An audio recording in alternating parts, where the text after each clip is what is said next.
On the continent of Zunnan, within the spiritual paradise of the Dongsing realm, there are many floating lands. The Empress of the Celestial Demon Sect is about to get married. Someone announces that the ceremony is about to begin and asks everyone to take their seats, greeting the arriving guests. Inside the ceremony hall, many people gather. Ling Xiaoyao enters the venue and an elder tells him to sit in the VIP area. Other guests notice Lin's presence and comment that he is the third prince of the realm and very talented, but still far beneath the Empress. That's still better than Ning Tian, the loser who has been working there for 3 years and is still a 1-star warrior. The young man says he doesn't understand why the Empress chose a loser as her husband, but another guest tells him to be quiet before he gets scolded. Meanwhile, at the residence of the Empress of the Demon Sect, Ning Tian comments that he never imagined he'd one day become a time traveler and end up in a cultivation world. He doesn't understand why he's still a 1-star warrior after working for the sect for 3 years. It feels like a complete waste. The protagonist can't believe he's actually getting married to the Empress of the sect that day, even dressed in such stylish clothes.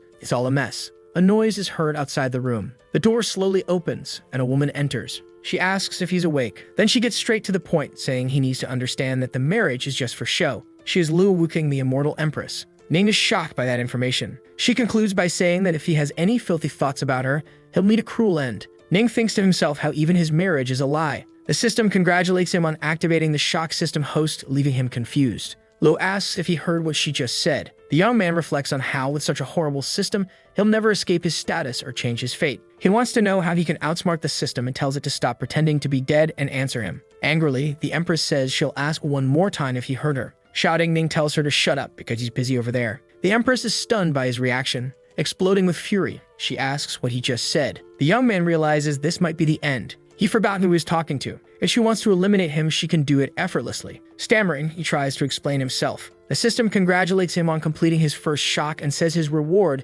is an aura suppression skill that lasts for 3 hours. He realizes this is how the system works. He got rewarded for talking back to her. He must stay calm. Their status gap is enormous, and even if she wants a fake marriage, it means she wants something from him. The MC concludes that this woman won't get rid of him so easily without first getting what she wants. Then he realizes he has the upper hand to earn more rewards. He stands up and stomps his foot in front of her, saying he is her husband and asking if she has any objection to the way he speaks to her. The system reappears, congratulating him on completing an ordinary shock. His reward is a blood pill that restores physical strength and aids his meridians. Ming realizes he has to take advantage of this situation while it lasts, so he says that since they're husband and wife, they should do what couples do. The Empress is speechless at his words. The system says he caused another shock. His pill was automatically consumed. He's absorbing energy 10 times faster, and his martial arts knowledge has increased. The young man closes his eyes, feeling the power surge through his body. He no longer has to feel like trash. Full of rage, the Empress asks if he has a final wish and attacks him. He's sent flying.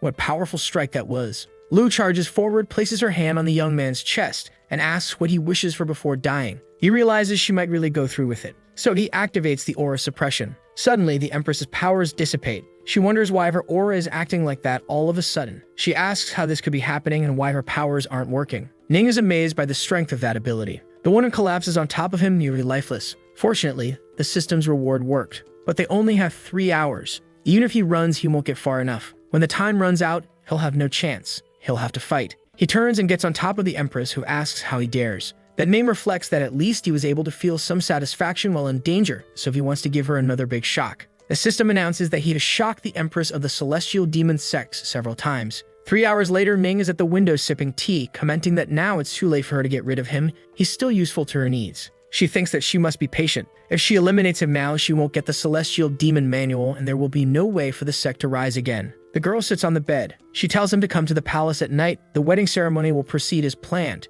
Ning is speechless, and the Empress walks away. As expected, he's still useful to her, but it was very bold of him to treat her that way. The system congratulates him on completing the world shock. His reward is 10 years of cultivation, and he is confused. The host evolves to the 4-star warrior realm. A cultivation level that would take decades is rising rapidly. 1 hour later, the system announces the host has evolved to the 6-star warrior realm. The attribute panel has been activated. The host can now see his stats there, and Ming feels relieved. His promotion is finally complete. He's now a 6-star black warrior with cultivation, martial arts knowledge, and aura absorption increased tenfold. His physique is described as divine, and the young man asks the system to explain that. The system chooses not to respond. Ning says whatever. It still means he can fight back in this world. No matter how useful he is, he won't remain that way anymore. So if his wife is an empress, then one day he'll show everyone that Ning Tian is also capable and strong enough to stand at the top of the world. Shortly after, in the Celestial Demon Palace, 8 generations of leaders of the Celestial Demon sect are gathered, and someone announces the entrance of Empress Liu Wuking.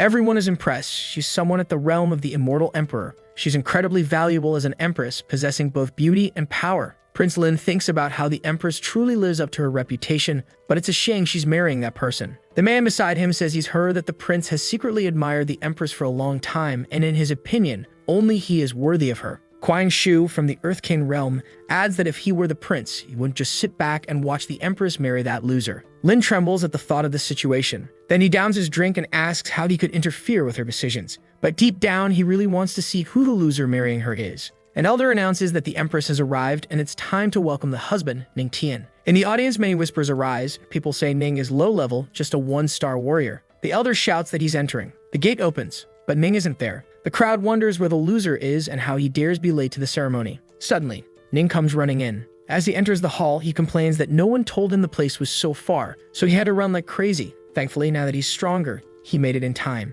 Smiling, he apologizes for the delay and says it's his first wedding, so he's inexperienced. The crowd is shocked that he called this his first wedding. Someone says they heard he was just a sect employee, so of course he has no manners. The prince stands up furiously and shouts that Ning is reckless. He made the madam wait in vain for too long and still dares to give such an excuse. Angrily, Ning glares at Lin and asks if he's crazy for yelling at his wedding, telling him not to interfere any further or he won't be invited to the honeymoon. Everyone is shocked by Ning's boldness. He stuns the third prince, then the celestial madam of Tianqi, the celestial lord of light, and sect leader Quang Shu, all of whom are left in disbelief. In the end, he shocked everyone present at the wedding and gained an upgraded level of the celestial demon palm martial arts skill. Smiling like a madman, Ning thinks that this wedding venue is a true treasure for him. Even the celestial demon palm was learned in an instant. The prince feels like he's about to explode with rage and wonders why Ning was chosen. Is he better looking? In terms of power, he would definitely lose. Slamming the table, he reminds himself that he is the third prince of Dongxing. He cannot be compared to a mere servant, so he shouts for Ning to stop right there. He says he wants to uphold the empress's dignity and challenges him to a duel, asking if he accepts. In terms of power, the prince is the strongest of the new generation. No one ever imagined the empress would choose someone so different from him. He will crush Ning. Lin says he won't act like a bully since he could destroy him with only half his power, and if Ning is truly a man, he'll accept the challenge. The empress watches the situation unfold, curious to see the next chapter. A master also watches with a smile as he drinks from his cup. Even with just half of his strength, the prince can easily defeat that trash. As long as he accepts, the prince can use it to show off his power in front of the empress. In the audience, one man says that even if the prince doesn't use his full power, he'll still win. Another replies that this will be a great show. Confident, Ning says he accepts the challenge. He can use this prince to shock the strongest person in the room. The prince says Ning must have a death wish. After all, even a small amount of his power will be enough to finish him. He then adds that he wants to see what virtue Ning possesses to deserve the empress. The guests cheer, saying the prince is absolutely right and that she should be with him. Smiling, Ning thinks that since the prince is the one who started the fight, he can't be blamed for what's coming. Since Lin is a distant guest, Ning says he'll let him go first, but the prince mocks him, saying that if he starts, it would be unfair. So it's better for the loser boy to go first. That's exactly what Ning was waiting for, so he says he'll go ahead and begin. The young man channels his power and moves to start the fight. Lin says his movements are trash and his aura and stance are pathetic. An elder from the demon sect says it's a shame the empress is clinging to garbage like Ning. Another elder says that lowly servant fell right into the provocation trap. A dragon appears within Ning's aura and he casually remarks that his palm technique really isn't all that great. He strikes with his attack, which is enough to end Lin. The prince says the kid must be bluffing. That move won't even scratch him. At his level, Ning shouldn't be able to generate anything threatening. Ning remains calm and unleashes his celestial demon palm at the prince, who simply watches. Then he realizes that this power is far stronger than he expected. An elder asks in amazement if that is the celestial demon palm, while another is shocked that he has such a technique. The prince thinks to himself that Ning is just a warrior. He shouldn't be able to maintain an earth-level skill. Now Lin must remove the attack and seal it. Using all of his strength, he tries to dispel the enemy's strike, but doesn't work. Nothing works. Terrified, he looks behind Ning to where the empress stands. He wonders if she's the one suppressing his aura. Lin sees no way out and doesn't understand why the empress is helping Ning. As he's being defeated by the strike, he thinks about how the boy is just trash. A servant, he shouldn't be able to defeat him. A loud crash occurs and everyone is confused about what just happened. Did the prince really lose? The guests begin to question how Ning was able to use his celestial technique from the demon sect. The elders are outraged that he knows that technique and won the fight, bringing them all shame. The Empress wonders if the boy is truly the key to the celestial demon manual. After all, he was incredibly bold just that very afternoon. She watches closely and wonders if it was really him who made her aura disappear that afternoon. The system informs him that he managed to shock everyone, the Empress, the elders, and the other guests, exactly the effect Ning wanted. Since he shocked the entire audience, his destruction combo is complete. His reward is physical charm. Excited, he thinks that this is a highly valuable skill. Physical charm grants infinite charisma and allows the host to win everyone over effortlessly. After activating his new ability, the girls in the hall begin to fall for him, saying he's amazing and that he makes their hearts race. The men comment that their hearts are melting and ask if he needs a cultivation partner. Everyone is in love with Ning, praising how incredible he is. Embarrassed, he asks what the system is doing and reflects that Luo Wuking is watching everything. When he looks back, he sees the Empress covering her face and wonders why she's not reacting. Could it be that his charm doesn't affect her? Behind him, the prince asks why people aren't calling him trash. Smiling, Ning stares at Lin. Then he says that yes, he is trash. The audience is stunned that he would call himself trash and question whether Ning has gone insane. He says that as a cultivator, one shouldn't expect to reach success instantly. Then he asks if that's not trash, what is? Someone says it's hard to reach the top in a single step. Another asks if, by that logic, the heavenly sons and princes are useless. Ning remains unfazed and says the world is vast and people are small. There must be people in the world capable of ascending the heavens, moving mountains and seas, doing anything. He'd rather be someone who recognizes his place, but the prince is so arrogant with his small accomplishments, he simply proclaimed himself a genius. Consumed by fury, Lin yells and demands to know what Ning means by proclaiming himself a genius. Everyone begins to feel overwhelmed. An elder says that judging someone's worth solely by how quickly they progress is a ruthless way of thinking. Another adds that the heavenly sons and princes are treated as geniuses. He's just a lowly servant. No one understands why he's been graced by divinity. In the celestial demon palace, Ning stands before everyone. An elder asks Ning where he learned the palm technique. He worries that if the groom keeps speaking, the hearts of the holy sons and princes will shatter.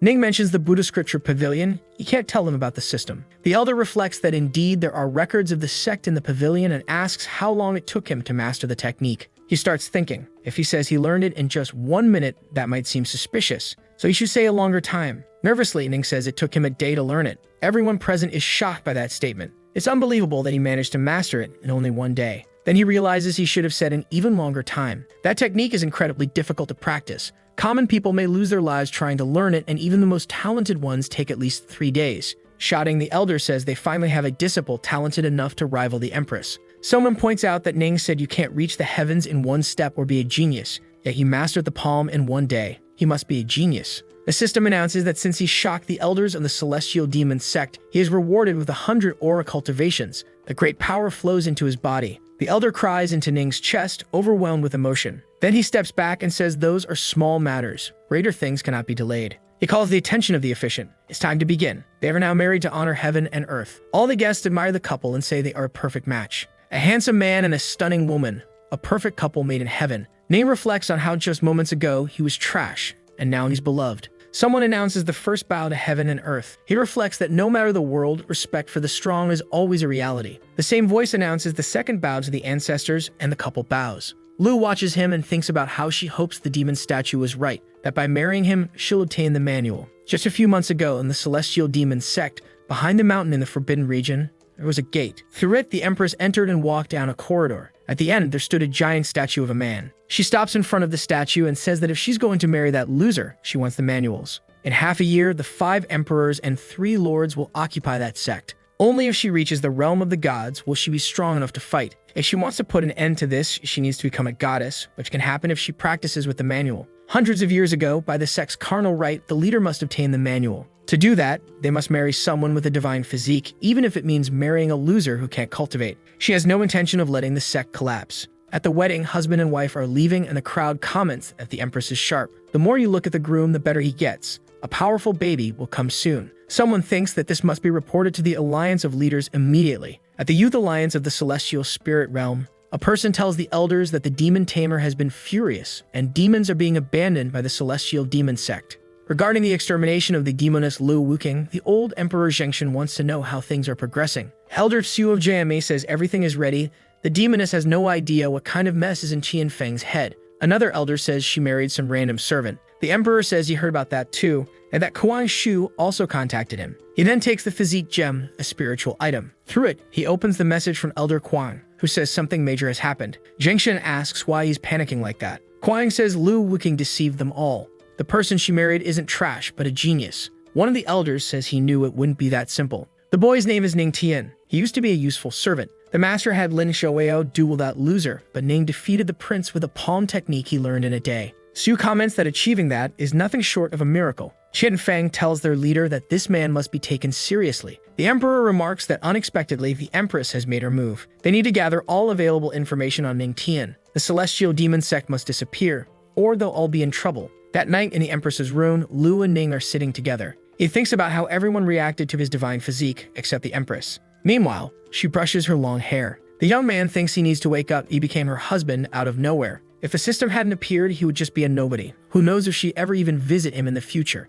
If he wants a foothold in this world, he needs to use his power. So he asks the system to activate physical charm. He wants to take advantage of being alone with her and try to shock her again, to see if she's the same as she was during the day. Smiling, Ming calls out to Lu. Then he says that a single moment on the wedding night is worth thousands of gold coins, so they should do something together. Annoyed, she turns to him and says she knows about his special physique and that it doesn't work on her. He reflects that the Empress's heart seems unbreakable. Even so, she stands up wearing her pajamas, which leaves Ning flustered and shocked. Boldly, she approaches him and says he wants to do that, but doesn't have the guts. Ning gets stressed out by her words and the Empress keeps mocking him. So he rushes forward to save his dignity and prove himself to her. But suddenly, he realizes he can't move and asks the Empress what she's doing. Lu says she merely suppressed his aura a little and tonight, he'll be sleeping standing up. Furious, Ning shouts at her to let him go and challenges her to fight in bed with real swords and weapons, but the girl ignores him. The night goes on and Ning realizes the Empress doesn't plan on letting him go that night. There's no way around it. The gap between them is too big, but he will train and sooner or later, he'll show that he's the greatest of all.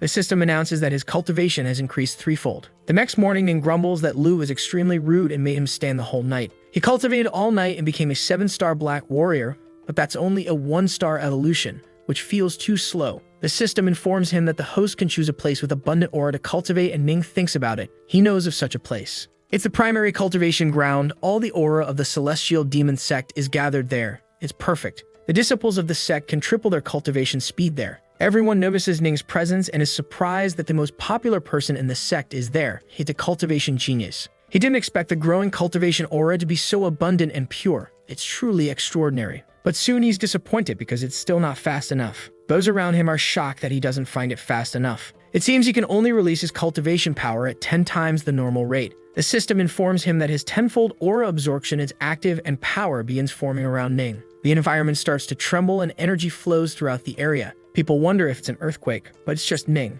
He's absorbing the aura from the entire cultivation ground. The system announces that he has shocked the group of disciples and his reward is a ranked movement technique, Water Dragon Step. The cultivation speed of the Water Dragon Step increases tenfold. He thinks that with this movement, getting in and out of places will be no problem. Now he has plenty of aura stored in his body, but without new abilities added, his strength hasn't increased. So he approaches a female disciple and asks where the sex techniques are kept. Excited, she calls him Patriarch and answers that they have a scripture vault, which happens to be open today. He thanks her and leaves, but quickly he stops and asks what she just called him, Patriarch. He wonders how he can be a patriarch when he's only in his early 20s, but she explains that those are the sect's rules. Whoever marries the Empress is the Patriarch. Smiling, Ning comments that Patriarch sounds too old and thinks senior brother would be more fitting. The girl falls head over heels for his words. Everyone melts for him, so Ning says he won't disturb their cultivation any longer. But since he drained all the aura from the area, it can't keep cultivating. Ning heads to the scripture vault of the celestial demon sect and finds a massive line. So he asks if everyone there is going into the vault, saying it'll take centuries at that rate. A man starts to reply, but then realizes it's the Patriarch. Everyone falls in love with him and starts letting him through, calling him handsome and amazing. He really is charming. Not only did he win the Empress, but also the hearts of many disciples. The guys wish they had even a tenth of his charisma. Someone steps out and complains that there's too much noise in front of the vault. It's Elder Guyan, who asks if there are no rules here. He approaches Ning and all the girls around him step back. One guy comments that Guyan is an old-fashioned and strict elder exiled to the vault for contradicting the Empress. If he looks at you, you'll end up with nothing. Guyan prepares to make a move. Then he bows deeply in reverence to Patriarch Ning. It's the first time anyone has seen him be so respectful. Everyone is in total shock. Elder Guyan hands Ning the key to the vault and says he can access anything he wants. Ning thinks he doesn't seem strict at all. Guyan explains that the higher you go, the stronger the techniques become, and so do the strength requirements. Then he asks where Ning wants to go, but Ning quickly vanishes. He leaps powerfully and says he wants to go to the 50th floor, entering in one go. Guyan shouts that the Patriarch's floor limit is the 30th. Even the most gifted disciple doesn't go beyond the 40th. No one but the Grand Elder and Supreme Elder has ever reached the 50th. Ning thinks he has plenty of aura stored in his body, so now he needs to choose the best techniques.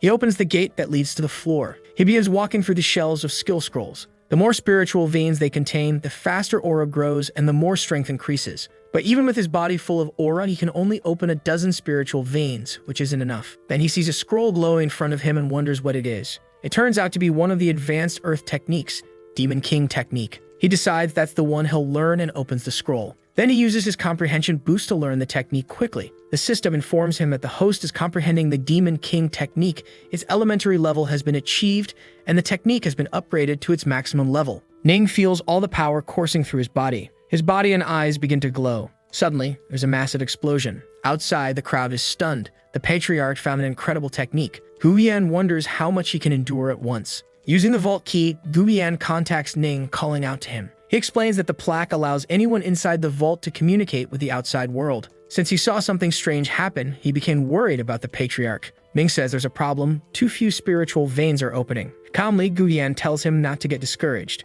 Normally, opening more than 10 spiritual veins is already good. But Ning is disappointed because half of his aura remains unused. He opened only 100 spiritual veins. The Elder is stunned and shouts that 100 veins is the limit of the Demon King technique. Only a celestial-level beginner could achieve that, especially in just 30 minutes. It's incredible. The system announces that he has shocked Elder Guyan, so he has been rewarded with a Divine Record technique, which helps unlock the Divine Physique. Another scroll appears. The martial arts of that world are divided into 5 categories: Divine, Heaven, Earth, Black, and Yellow. The Divine Record is the strongest Divine tier ability. So Ning asks the system to cultivate the Divine Record. The system boosts his comprehension power by 10 times so he can understand the Divine Record. Several powerful points emerge around Ning, and he wonders why his aura absorption has suddenly stopped. Suddenly, something takes him by surprise. He feels an unbearable pain unexpectedly. Cultivating a divine technique dissolves his previous spiritual veins. It's as if all of his bones are being shattered and rebuilt from scratch. The system announces that the host has achieved 30% comprehension of the Divine Record. His Divine Physique is now active and the spiritual veins are about to be opened. He thinks that even with his comprehension increased tenfold, he was only able to absorb 30%. He wants to see how many spiritual veins this divine technique can unlock. From inside the vault, powerful lights shoot out and someone asks the Elder what's going on. Guyan replies that it looks like the Divine Ocean. When cultivating, aura gathers like a stream. The more aura present, the better it is for cultivation. But only when a massive amount of aura gathers does an ocean form. The Patriarch must have extremely high cultivation talent. The power Ning releases surpasses the walls and ceiling of the building. Someone shouts that the Patriarch and his spiritual ocean are rising toward the heavens. From below, it's possible to see Ning bursting out through the top of the vault in an explosion of power, trying to absorb all the aura of the celestial demon sect. Guyan yells that he's too young and that's far too much aura. It's impossible for him to absorb it all. The Supreme Elder arrives flying through the sky, saying it's a reckless move and asking who is trying to steal the aura of his sect. Everyone is shocked by his appearance. After all, he had been in seclusion. Someone comments that he must have succeeded and reached the realm of the immortal emperor. The Supreme Elder lands on the ground, furious, and everyone greets him. Guyan congratulates him, saying that now both he and the Empress possess emperor-level power. No one will dare eliminate the sect. But the old man is filled with rage and shouts that he didn't succeed at all. He was on the verge of advancement when his aura was suddenly absorbed. Then he asks who's causing this mess. Guyan comments that since the Elder was gone for a year, he's out of the loop. That's the Patriarch. The old man is shocked that Lu got married, then asks who her husband is. Is it the Emperor of the Divine Palace or the Lord of the Celestial Mist? But it's neither. It's a member of the sect. He's stunned and yells that no disciple could possibly be worthy of her, that marrying someone like that is wrong. Amidst the chaos, someone says the young man is certainly worthy. It's the Empress, who has arrived at the scene, making everyone bow in her presence. Angrily, the Supreme Elder says she's a bad girl. The Righteous Alliance has their eyes on the sect and could invade at any moment. She should have chosen a powerful husband. She responds that he should watch his words. She's still the Empress and he shouldn't concern himself with her personal duties. The old man reluctantly agrees. Someone whispers to Guyan that they never expected the Empress to show no mercy to the Supreme Elder for the sake of the Patriarch. High above, Ning is in contact with the power while meditating. A man shouts that the celestial lightning thunder is forming and someone asks if the Patriarch is cultivating a new ability. Guyan wonders how it came to this. Ning appears calm as he evolves. The Supreme Elder yells that this isn't just any lightning. It's the Thunder Dragon forming and crossing the spiritual ocean. He's using it to open more veins. Then the elder asks the Empress if her husband is really just a mere disciple and says that with that talent, it's very possible he could reach the Emperor realm one day. Pleased, the Empress wonders if Ning created all this chaos just to open more spiritual veins, and if so, he's closer than ever to divine power. Pointing upward, someone shouts for everyone to look. The spiritual ocean is darkening and being drained. Ning is serious before the massive dragon that formed. If the aura isn't enough, the thunder dragon will cause Ning to explode and perish. The Empress heads toward him and tells the elder to watch from there. She will protect him. Then she begins to use her power to restrain Ning, who descends. He hadn't expected that transforming the thunder dragon into spiritual veins would require so much aura. The Empress is caught off guard and he begins absorbing her aura by force. She is protecting him. This is the first time something like this has happened. Everyone is stunned that someone would receive such treatment from the Empress. Staring at Ning, she thinks he has quite the appetite if he wants to absorb her aura too. Curious to see how much he can take, the girl decides to willingly give him her aura and then uses all her celestial emperor power. Ning absorbs all the aura he can in front of the massive dragon. The thunder of the spiritual veins is truly extraordinary. Smiling, the patriarch is struck with an immense amount of power and moves toward his wife. The Empress is surprised by the situation and he holds her in his arms, thanking her. Then he teases her a bit for having willingly given her power to protect him. She complains and tells him to let her go already. Ning hadn't expected her to protect him. It seems she really does need him alive. The two fly through the sky, now without the spiritual ocean or the dragon. Gumian asks the Supreme Elder how many spiritual veins he opened during his first awakening. The old man replies 8, and that he was considered a genius for it. Then he says that boy is incredibly talented. He might be able to open 40 or 50 veins. From below, Gubian calls out to the patriarch, asking how many spiritual veins he opened.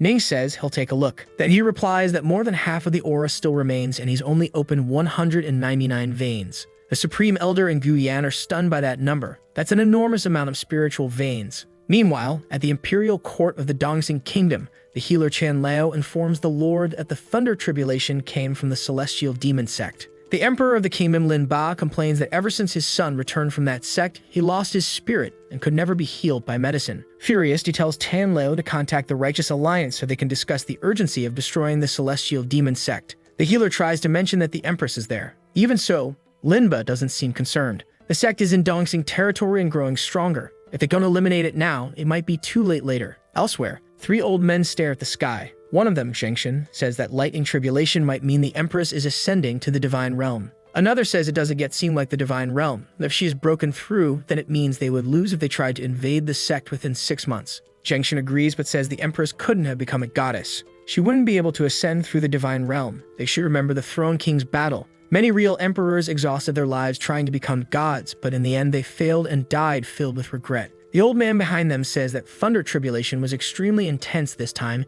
It might have alerted the entire realm. They need to know what caused it. Finally, Shengshen says that it doesn't matter where it came from. What matters is that the Empress is involved. They must deal with the sect as soon as possible. At the sect, the Empress and Ning land on the ground before everyone. The Celestial Elder, shaken, thinks that he never expected such a person to appear in his sect. That boy will be a powerful weapon once he reaches the Celestial Realm. In a single motion, Lu grabs Ning's shirt and pulls, ripping it completely. The young man becomes embarrassed and says they shouldn't be showing off in public. There are many disciples around, and they cover their eyes to avoid seeing the scene. But the Empress remains unfazed and, with her hand on his chest, uses her magic on him. He falls to the ground, weakened, and asks what that was. The woman says there was still hidden damage in his body and that she helped him with it. Ning is confused. Then she says it seems like his wife is worried about his health and wants to see him well. He mocks, saying he's touched by that. But before he can finish speaking, he is caught off guard. Tired of the boy's nonsense, Lu throws him far away with her power. Huiyan asks if the patriarch will be okay, and she replies that she didn't even use 10% of her power, so he'll live. Then she looks at everyone with a threatening gaze and says that they are all forbidden from speaking about the events of that day.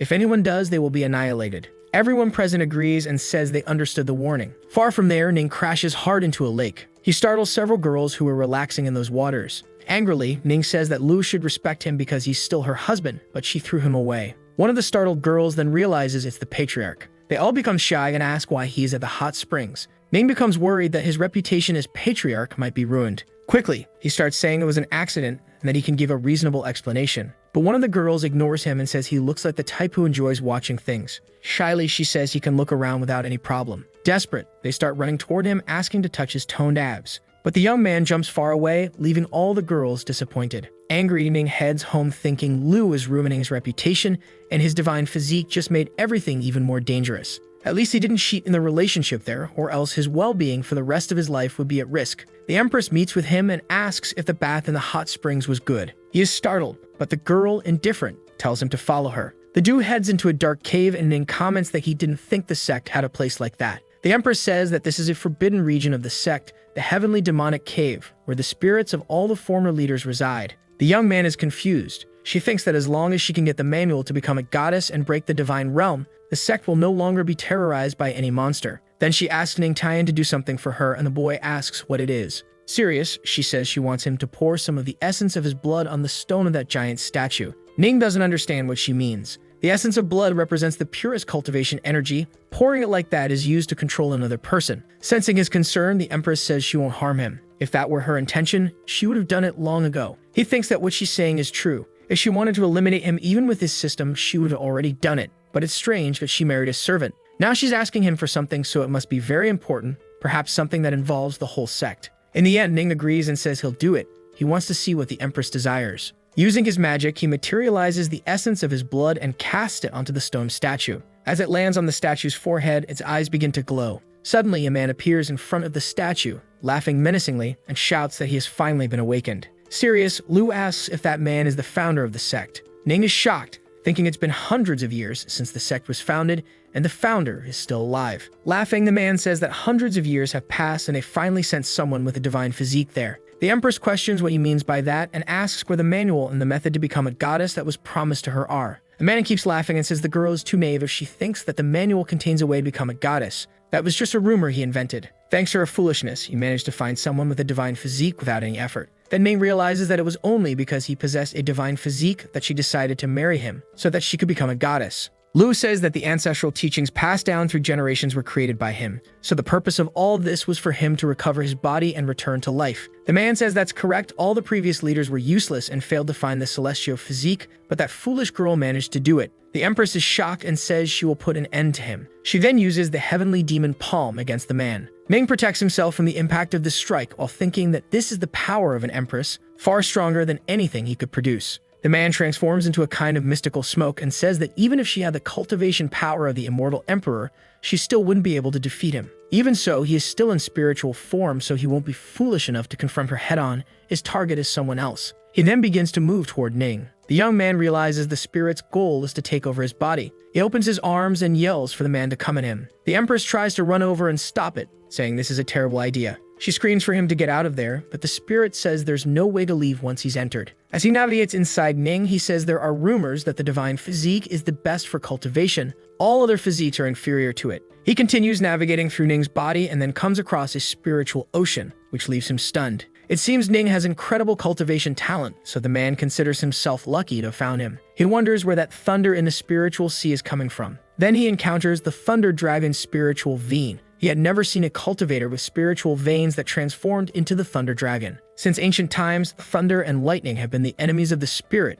One small misstep can send the spirit flying away. The man is in disbelief and concludes he cannot remain in that body. Ning communicates with the man, calling him a foolish old man. Now that he's inside, getting out is not nearly as easy. The man can't believe that boy actually outsmarted him. He must have noticed that his spiritual form is more vulnerable to thunder and lightning due to the Thunder Dragon vein, so Ning let him in on purpose. The system announces that Ning has shocked the heavenly demon and acquired the spiritual destruction ability, allowing him to convert spiritual power into his own and grow stronger. Inside his body, he confronts the heavenly demon and says he doesn't seem so arrogant now. Furious, the man tells the boy that even if he's only a spirit here, he is still the immortal emperor of the realm and cannot be captured like this. He tries to use the heavenly demon palm against Ning, but the boy remains unfazed. His Thunder Dragon protects him, and the man can't believe it's even possible. With a single move, he makes the dragon lunge at the demon. He uses the spiritual destruction ability to seize the heavenly demon's power. The man screams that his spirit is completely suppressed by the thunder, and he can't even unleash half of his power. Calmly, Ning tells the heavenly demon to stop resisting and simply become power for his celestial physique.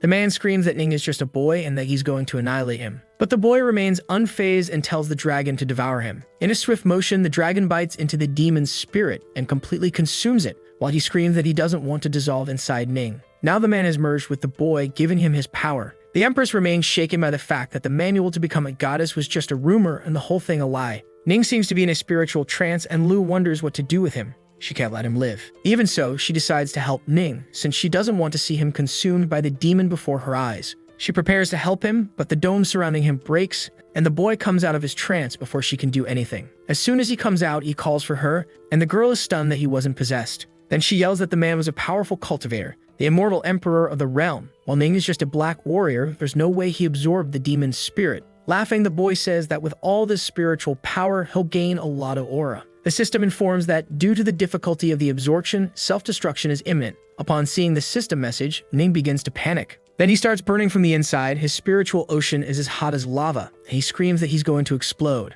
But Lu gives him a kiss. Ning tries to pull away from the kiss, but the Empress says that if he doesn't want to explode, he needs to stay still. She's helping him by suppressing the violent spiritual power within his body. They remain like that for about an hour as she assists him with all that power. Then she pushes him away. Smiling, Ning says the process was exciting and happened all of a sudden. The girl conjures a small magical orb and says it's for him. Ning asks what it is. Lu replies that it's a spiritual pearl formed with spirit energy. It contains the aura of the celestial demon, and he can use it as a daily cultivation tool. But he needs to remember that cultivation must be gradual and consistent. He shouldn't absorb too much at once. She won't always be there to save him. The boy nods and thanks her. Then he asks if destroying the celestial demon doesn't count as disrespecting their ancestors. Quickly, Lu casts her magic and destroys the huge statue that was there, saying that man led the sect for generations driven by selfish desires. He is someone who doesn't deserve to be part of the celestial demonic sect, so it can't be said that they disrespected anyone. Lu thinks about how she didn't expect the manual to be a fabricated lie.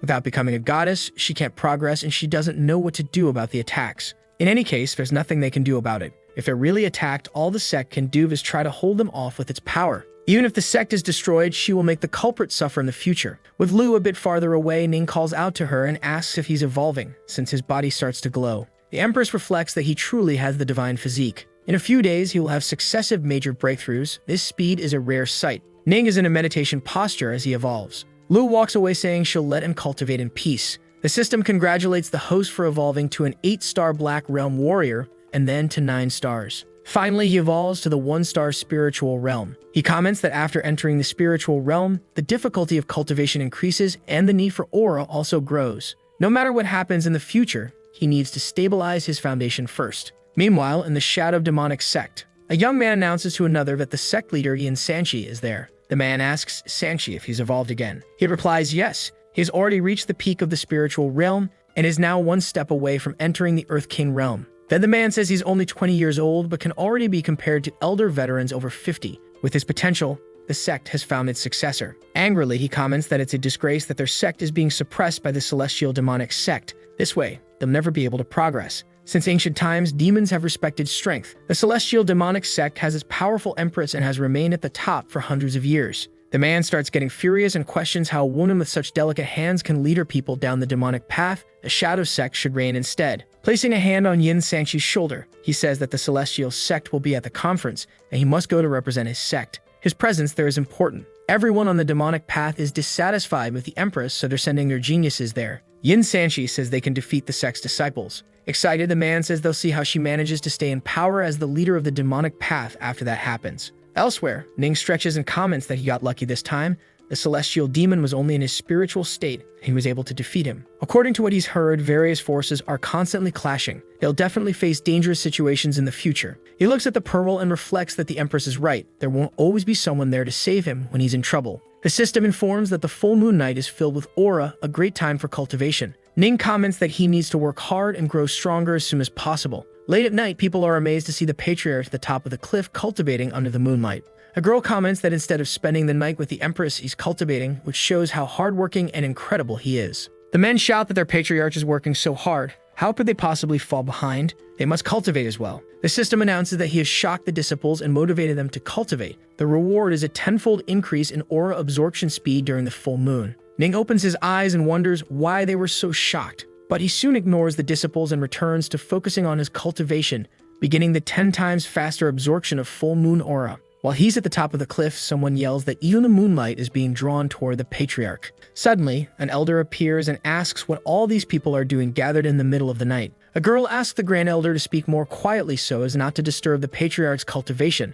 The old man is confused, but when he looks up, he is stunned. Then he shouts that this can't be real. that the patriarch is cultivating and those other bastards are too. Someone tells him to be quiet while everyone is cultivating. At the top of the cliff, Ning sits peacefully in a meditative pose. He's using the pearl Lu gave him to cultivate and increase his power. The host has evolved to the 2-star spiritual realm and reflects that this is good. If he keeps this up, he can reach the Earth King realm in 2 months. The elder comments that it took him 2 years to go from the spiritual realm to the Earth realm, and the boy says he'll do it in 2 months like it's the easiest thing in the world. A man shouts for everyone to look at the patriarch. There's something different about him. Ning begins to glow with his pearl and shocks all his disciples and the elder. As a reward, he receives the cultivation of faith aura. Faith cultivation happens when he is surrounded by his followers and they cultivate together. The cultivation speed will double, and the aura cultivated by the followers will be transferred to the host. Looking down, Ning concludes that he has no shortage of followers. Even so, if he manages to win over the Grand Elder, the aura falling on him will be even stronger. The boy descends before the elder with a smile. He says that the moon is particularly bright tonight, so the aura is abundant, and they should cultivate together. The old man says he has somewhere else to be. One of the disciples shouts that the patriarch made him evolve, and the others excitedly agree. The elder wonders what kind of luck he had that night. It wasn't just group cultivation, but collective evolution as well. Then he says that the patriarch invited him so kindly, he simply can't refuse. Amid the followers, he sits down in a meditative position. He finds it strange that he doesn't feel anything special. Someone says he needs to shout that the patriarch is the greatest first, and the old man says that as an elder, he really shouldn't say something so embarrassing. But since he wants the power of evolution, he shouts that the patriarch is the greatest. Upon saying that, double the aura enters his body. The elder keeps shouting that the patriarch is the greatest, now extremely excited. Ning closes his eyes to cultivate again and thinks that with the moon aura, the pearl, and the power of faith, the effect will be even greater. With tears in his eyes, the elder says that with the patriarch there, the heavens have truly blessed their sect. After that, in the heavenly demon palace, the Empress is announced as seated at the end of the grand hall. The Grand Elder enters and apologizes for being late. Lu asks what happened. The old man says he followed the patriarch's moonlight cultivation the night before, so he ended up late. Another elder comments that the patriarch is just a black realm warrior. But the Grand Elder responds that he cultivated with the patriarch and his aura was more effective and abundant than usual. The Empress complains that the boy didn't return all night and made a huge ruckus. Then she tells everyone to return to their posts because the conference will begin soon, and there must already be many representatives arriving at the sect. The Empress says that disciples of the heavenly demon sect must not fall behind in front of others and asks if the elders understood. Everyone says yes. 3 days later, the genius representatives arrive at the sect. The Grand Stone Sect, the Split Stone Sect, and the Shadow Sect are some of them. Citizens are shocked that so many people came to this year's conference. Even the 3 great demon geniuses are there. There's the genius from the Heaven Sect, Ling Ao, an incredible and calm swordsman, the youngest master in his sect. The chief disciple of the Shadow Demon Sect, Yin Sanchi, is so cruel that he once massacred an entire village by himself. It's impossible to know if he's there with good intentions. The geniuses hear something. It's the Saintess of Yachi. They have no conflict with anyone, nor did they come for the Empress's wedding, yet at that moment, the Saintess is arriving. A man welcomes the Saintess and everyone else. He introduces himself as Lai Changsheng and says he will guide them to the conference hall. The Saintess comments that she saw many disciples cultivating and would like to know who the genius is at the top of that rock. Lai Changsheng informs her that it's their patriarch. Ling Ao, Yin Sanchi, and the Saintess are impressed that he is the Empress's husband. Ling Ao mocks, saying he's only in the spiritual realm, can't even take care of himself, and shouldn't be leading others. Meanwhile, the disciples say they've evolved again and that the patriarch is a true god. Serious, the genius Ling Ao says that's way too arrogant. Mei appears with his thunder dragon, realizing this is his chance to improve his skills. At the conference site, everyone is gathered. A man punches a giant rock, causing damage to it. He says the power of the Great Mountain Sect is infinite and asks the representative of the Celestial Demonic Sect to step up. The young man nods. He then bulks up with muscles and says he'll show him the way. Then he punches another giant rock, which shatters easily. The elder tells the Empress that they have elite disciples and will win everything, but she tells him not to get too excited since the 3 most difficult ones haven't entered yet. Ming appears behind her, asking about those 3 difficult opponents and wanting to see them. Yin Sanchi comments that some cultivate the power of swords, others with music, but he only wants to talk about the essence of their power, the DAO. Someone questions whether the Shadow Demonic Sect is there to stir up trouble. Then they ask what kind of topic this is. The essence of power is a mystery. No one has thought about it for hundreds of years. Yin Sanchi thinks that today he will make the Celestial Demonic Sect the center of attention, unable to escape. The Empress reflects that if someone manages to understand the DAO, they could evolve without cultivation. The Shadow Sect has come prepared. One of the elders asks what they should do, whether they should remove the young man for causing trouble, but the Grand Elder says no, or they'll lose control. Ning bites into an apple with a smile on his face. Then he asks his wife if all the disciples of the shadow demonic sect are wimps like him. Yin Sanshi looks at Ning and assumes he must be the patriarch since he's standing close to Liu Wuking. He looks like a brat to her. Ning mocks Yin. Then Yin Sanshi asks if no one there can tell him the origin of their powers, what they call the DAO. From above, Ning says that's a really dumb question and asks if it's even worth asking at their conference. Yin Sanshi observes that Ning is very calm and wonders if the young man actually has an answer to his question. That can't be possible. He's been preparing his question for a long time, and that patriarch is still in the spiritual realm. There's no way he knows anything. The Grand Elder asks if the patriarch knows the answer. Then Ning descends toward Yin and says he doesn't understand what's so hard about answering where their power comes from, and tells him to take a good look. The patriarch steps onto the main stage and the disciples go wild, shocked by his action. Mocking, Yin Sanshi says he's young and low level, then questions whether the sect really wants to send him to answer the question. Ning says it's not about age. Ling O comments that it's stupid to call that question simple,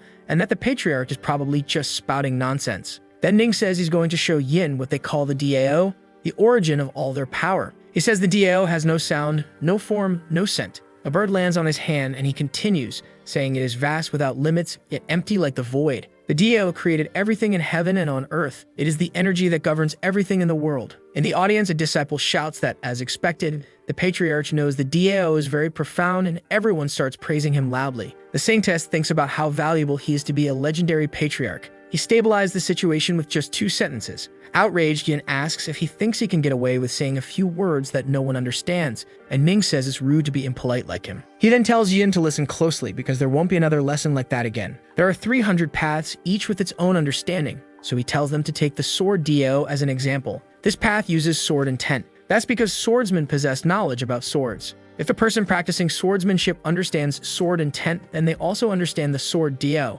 This way, it's possible to define the DAO for each path. A man asks if the patriarch is saying there are 300 different paths to the DAO, and that each one is unique in its own way. The DAO will be in one's heart. In the crowd, people shout excitedly that Ning helped them evolve, and that they were able to understand the patriarch's analysis. Yin is speechless, and says that can't be possible. Cultivating the DAO, understanding the DAO, having it in your heart, is all so simple. Then Yin Sanshi evolves. Ning comments that he doesn't want to admit it, but his body doesn't lie. Yin is losing it from having evolved just by hearing the patriarch's words. He shocked everyone present and received a bonus ability. With it, he could reach the peak of an immortal emperor. Ning thinks that might be the same as having an extra life. Impressed, the Grandmaster says the patriarch was able to clear up all the people's doubts and is truly a rare blessing for them. Solemnly, Yin bows and admits that this is the day of his defeat. Everyone shouts how incredible the patriarch of the heavenly demon sect is. Yin Sanshi comments that the plan failed, so the leader of the sect needs to make a move. He mocks angrily, saying it doesn't matter that Ning could answer his question.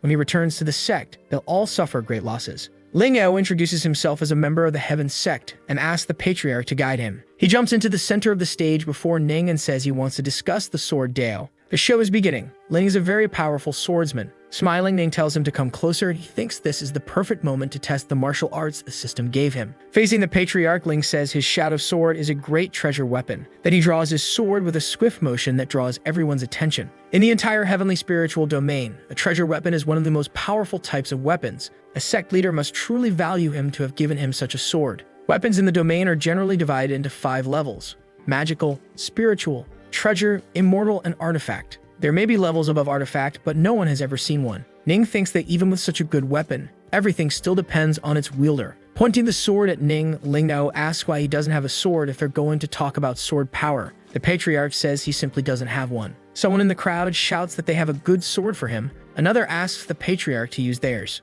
but he doesn't want any of them. Even though he doesn't have a physical sword, he has another option. His aura shapes itself into a sword, and Ling Ao is impressed that he was able to mold it so perfectly. He acquires the dragon's sword. A massive bluish dragon appears, scaring Ling Ao. Such a fierce sword, it's like a blue dragon emerging from the mountaintop. It's incredible. Smiling, Ning dismisses the dragon and says his hand slipped. He's never understood swords and still needs more practice to master it. Ling Ao says the patriarch's level with the sword is on another plane. He really is someone superior. Seeing no way out, the man decides to surrender, saying he lost that challenge. The crowd once again goes wild, shouting how amazing the patriarch is. As the young man walks away, Ming thinks that at least he got to test his magical sword on someone. Ling Ao asks if Her Holiness will take the stage as well, but the girl says she's not there to discuss the source of their power. Suddenly, some kind of magical movement occurs. Ming thinks this is bad. His aura is being suppressed and he can't move. He starts trying to figure out who it could be. It's a cultivator from the immortal Emperor realm, but it can't be Lu Woking. Nervously, Ning wonders who it might be. The Empress is using her power mockingly. She makes the aura vanish and people observe that the Empress is incredibly powerful and was able to prevent a tragedy. Lu then tells the old shadow demon to stop hiding like a rat, since she knows he's there. A portal opens in front of the Empress and out of it steps an old man laughing. The man tells Lu Wuking that the 5 great sects are dissatisfied with how the celestial demonic sect has been leading the demon's path of the DAO. The 5 sect leaders are Snake Venom, Soul Destroyer Elder, Wai Yin Yang, Scorpion Princess, and the Old Shadow Demon. They 5 cultivators of the immortal Emperor realm have joined forces to take over the celestial demonic sect. From below, Ning watches everything. They're all immortal emperors and want to invade the sect. The young man wonders if his wife will be able to stop them. The system tells him not to underestimate his wife's power and to enjoy the show. Worst case scenario, he can use his new ability to lend a hand. Smiling, Lu asks if the old shadow demon wants to become the leader. Then she asks if he's sure about that. In the crowd, people wonder if the Empress didn't hear the 5 and if her power can surpass theirs. The Sanctus comments that this battle seems inevitable. Very excited, Ming says now that's his wife, so dominant. The Scorpion Princess says Lu Wuking is too arrogant and can't blame them for attacking. Then she asks the Soul Destroyer Elder to bring out his treasure. He pulls out the Soul Destroyer diagram. Several souls fly out, and the Elder says there are 9,999 souls trapped there forever, unable to reincarnate. He can summon up to 3,000 souls at once. Immortal weapons are extremely powerful. It's said they can allow their wielder to cross realms and defeat enemies. Everyone in the sect would fight to the death for that. Ning reflects on the 9,999 souls. The system informs him that his Thunder Tribulation can surpass this technique, and the 3,000 souls can boost the power of his Soul Pearl. Interested, Ning tells the system that he wants to take that diagram. The Empress says it's an immortal weapon, and looks like he spent a long time preparing it carefully. The old shadow demon says that to defeat her, each of them has prepared an immortal weapon. Now they'll see how she can withstand them. Shouting, Ning tells Lu not to worry, since those leaders are just showing off. We'll take care of the Soul Destroyer Elder. The Elder says Ning is just a brat, and without Lu Wuking protecting him, he'll be annihilated in the blink of an eye. A red light appears, and the Empress rises into the sky. She says there are 1 Divine Realm Cultivator with 7 stars and 4 others with 3 stars. She wants to know what's coming next. Smiling, the Empress asks if they dare challenge her. One of the leaders notices she's at the peak of the immortal Emperor realm. Someone did mention that she had reached 9 stars. Ignoring everything, the old shadow demon charges at the Empress. He says they're attacking with everything they've got. She shouldn't be able to withstand it. He shouts for the Soul Destroyer Elder to use his 3,000 weapons to deal with the others, then sends his souls in for extermination. Next, all 5 charge toward Lu. The Grand Elder of the Celestial Demonic Sect tells the others to follow him to annihilate those souls. Ming starts focusing to use his power against those 3,000 souls. He says that if they get to know him, they'll turn to ashes in the end. Someone shouts that each soul is comparable to a king of the Earth King realm, yet the Patriarch is only in the spiritual realm, and still he's calmly facing the souls. The system says he shocked all the elders. The reward is the Thunder Tribulation Seal, which multiplies the restriction of his formation by 10 times. Using his aura, Ning creates the Thunder Tribulation Seal. With it, the Soul Destroyer diagram is sealed and collapses. The boy approaches, holding the Soul Pearl, and says he wants to give them a hand in finding true freedom, even if what he's doing isn't much. A disciple looks on in fear, realizing he created that formation in seconds, and says the Patriarch seems to be a formation master. Then the diagram falls into Ning's hands. He looks up and shouts a thank you to the old man for the 3,000 souls. The Soul Destroyer Elder asks the Shadow Demon where that kid came from. He really took his diagram. Another leader says he's nothing but trash. Nervously, the Shadow Demon says he must have pretended to be weak and fooled all of them. The Empress comments that they don't even have the power to fight her, yet they still find time to gossip. Then she unleashes her power on them to annihilate all 5. The Shadow Demon screams for one of the leaders to quickly use their spiritual power. An explosion occurs and the celestial demonic palm takes shape. All 5 are sent flying. One of them shouts that they've fallen into a trap. Now the 2 have joined forces. The old Shadow Demon yells that they must sacrifice their immortal weapons and eliminate the Empress first. If they don't unite, this will be the end. All 5 prepare to attack. The Empress senses something strange. There are 4 attacks coming from immortal weapons. The Shadow Blade Strike, the Welded Edge, the Black Shadow Blade, and the Venomous Scorpion. Shouting, the old demon tells the Soul Destroyer Elder to do something about his weapon. Then he charges toward Ning to recover his diagram. Seeing that Ning Tian is about to be attacked, the Empress becomes worried. The Empress says that if the Soul Destroyer Elder dares to hurt Ning, she'll tear him apart. She uses her power to repel the attacks from the enemy's celestial weapons. Then she sends them flying again, striking each of them with a palm. The Soul Destroyer Elder continues charging at Ning, declaring that this is the day of his end. but the Empress quickly flies toward him to save him. The Grand Elder shouts for the boy, and another wonders if the Patriarch is destined to fall that day. Ling Evo comments that the Shadow Demon sect and the others are simply too cruel, but Her Holiness tells him not to rush to conclusions as those are immortal emperors. This isn't something they can interfere with, so Ming yells at the old man, calling him a bastard. Furious, he asks the system to activate the Great Emperor Strike. Immediately, the system grants him the ability card, and the boy temporarily gains the powers of an emperor. The old man is shocked by what he sees and asks if that boy is actually an immortal emperor. Charging at the man, Ming shouts that it's him who will meet death today. Before the Soul Destroyer Elder can react, Ming hits him with a massive explosion. In the crowd, Ling Ao is speechless upon seeing an immortal emperor-level cultivator reduced to dust with a single blow. Ning is calmer now, and the Empress reaches him visibly concerned. She reflects on how someone from the spiritual realm could attack with the aura of an immortal emperor. Suddenly, Ning coughs up blood and starts feeling unwell. Lu holds him and asks if he's hurt. Shy, the boy realizes his wife is still taking care of him. The elders rush over, asking how the Patriarch is doing. The Grand Elder checks on the boy and concludes that he's fine, just suffering from exhaustion. With a hateful look, the Empress tells the other sect leaders that they'll settle things later. Then the 4 remaining sect leaders flee in desperation. She starts drawing her weapon and says they think they can escape from her hands. But that's impossible. Lu draws a bow and arrow to strike them as they flee. Thus, the Empress hits each of the 4 sect leaders in the chest, piercing them. The old shadow demon falls to the ground and says Lu Wuking is insane. His blood starts pouring out, and the Empress tells her Grand Elder to take care of the 4 surviving leaders of the rebellion. After this event in the Just Alliance, someone is shocked to receive the news that their 4 sect leaders are gone. The only survivor was the old shadow demon, who escaped with severe injuries. That nobody, the Empress's husband, annihilated the Soul Destroyer Elder with a single blow. The old man says Lu is at the peak of her power. How many could provoke her now? As for the useless one, she should give him some protection. Still, now everyone knows he exists. Then the elder says that's no excuse. When the leader of the celestial palaces of the Void God emerges from seclusion, Lu won't be able to oppose him. He orders his subordinate to inform everyone that disciples must be sent out for training, and if they encounter anyone from the Heavenly Demon sect, they must annihilate them. 3 days later, in the Heavenly Demon sect, Ning is lying on a rock above the lake. He wakes up and wonders if he's still alive. He feels like his entire body is about to fall apart. He thought he met his end at the hands of that old soul destroyer. The Empress approaches and says it's already been 3 days, then asks if he really hadn't woken up yet. The boy looks at Lu. She comments that no matter how long it takes, she will wake him up. Feeling giddy, the boy thinks she's harsh with words but soft-hearted. He decides to pretend he's still asleep to surprise her. For the first time, he looks carefully at his wife. Before, he had been in such a rush, he hadn't even noticed her properly.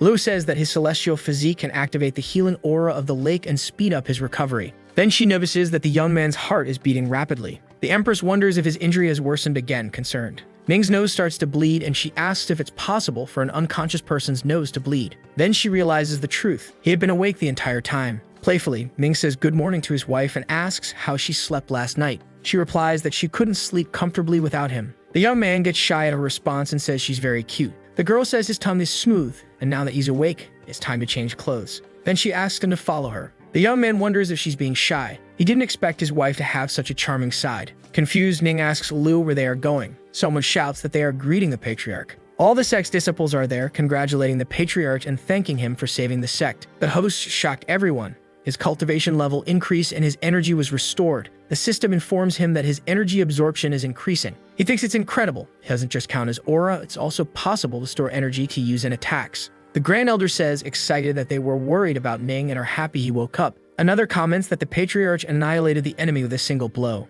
In her hands, the Empress holds the acquired immortal weapons. The Wind Dragon Spear, an emerging weapon like a dragon, with immeasurable power. The Black Tortoise Shell, it is dark and indestructible. The Red Sky Sword, potent like a blazing flame. The Empress says that Ning Tan helped with the annihilation of the 4 sects, and the Celestial Demonic Sect is grateful, so he may choose one of the weapons. Ming thinks about taking all 3, but with his current strength, he wouldn't be able to control them. So he decides to choose the Red Sky Sword, which is a mid-level immortal weapon. The young man takes the sword and says it is the chosen one. With that deep aura, it truly is an extraordinary weapon. Using his own blood, Ning establishes a blood contract with the weapon. All of this so the sword recognizes its master. Someone says he is worthy of being the Patriarch. The blazing flame aura is very strong. Looking at the blade of his sword, Ning connects with it, and a flaming dragon is formed. Everyone notices that this is a tremendously powerful reaction. No one imagined that the Patriarch's sword would be that incredible. Suddenly, the aura begins to weaken and the sword seems to become a spiritual aura weapon. Then the Empress explains that the red sky sword behaves like that. Its level changes according to that of its master. The master's strength determines its strength. The stronger he becomes, the stronger the weapon will be. It will all depend on Ning's power. The young man thanks his wife and reflects that as long as he keeps evolving, there will be no limits, and soon the sword will be as strong as an immortal weapon. Looking at the young man, Lu says she has something to ask. Serious, she questions where his great emperor's strike came from.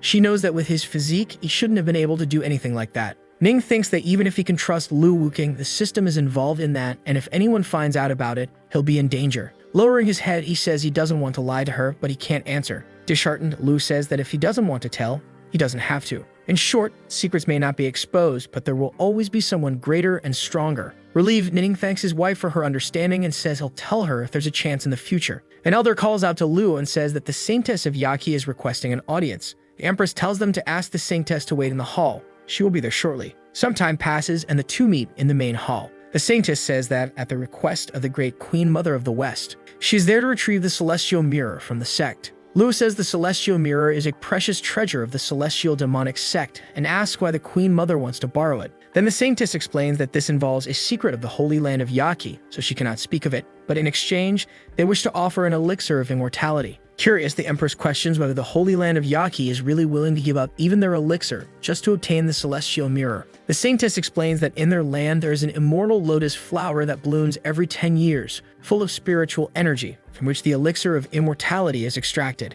She wants to know if the Empress is willing, because with the Reg Elixir and proper evolution, she'll have a better chance of winning against the Alliance's siege. Thoughtful, Lu says she can lend the mirror, but only under one condition. Worried, Her Holiness asks what that condition is. Later that night, Ning questions why the Empress wants him to take the mirror to the Holy Land, and the elixir might increase his chances of evolving. Lu says it's worth trying. She says she noticed how hard he's been working to improve, and she doesn't want to miss the chance to help him. In Yachi, he may be able to evolve if he talks to the Queen Mother. The boy thinks that if it weren't for the Empress, he would have died at someone's hands, even if not the old Soul Destroyer. By improving his physique, he won't be exhausted when using advanced techniques. Smiling, he thanks the Empress for her thoughtfulness. Then he says all the disciples in Yachi are women and asks if Lu isn't worried about that. Calmly, she says she isn't, but he'll pay if he does anything bad. The boy teases her, asking if she doesn't mind becoming a widow. The Empress says no, then asks if he plans to go to the cliff to continue cultivating or if he wants to go lie down and sleep. Ning gets very excited by the Empress's question.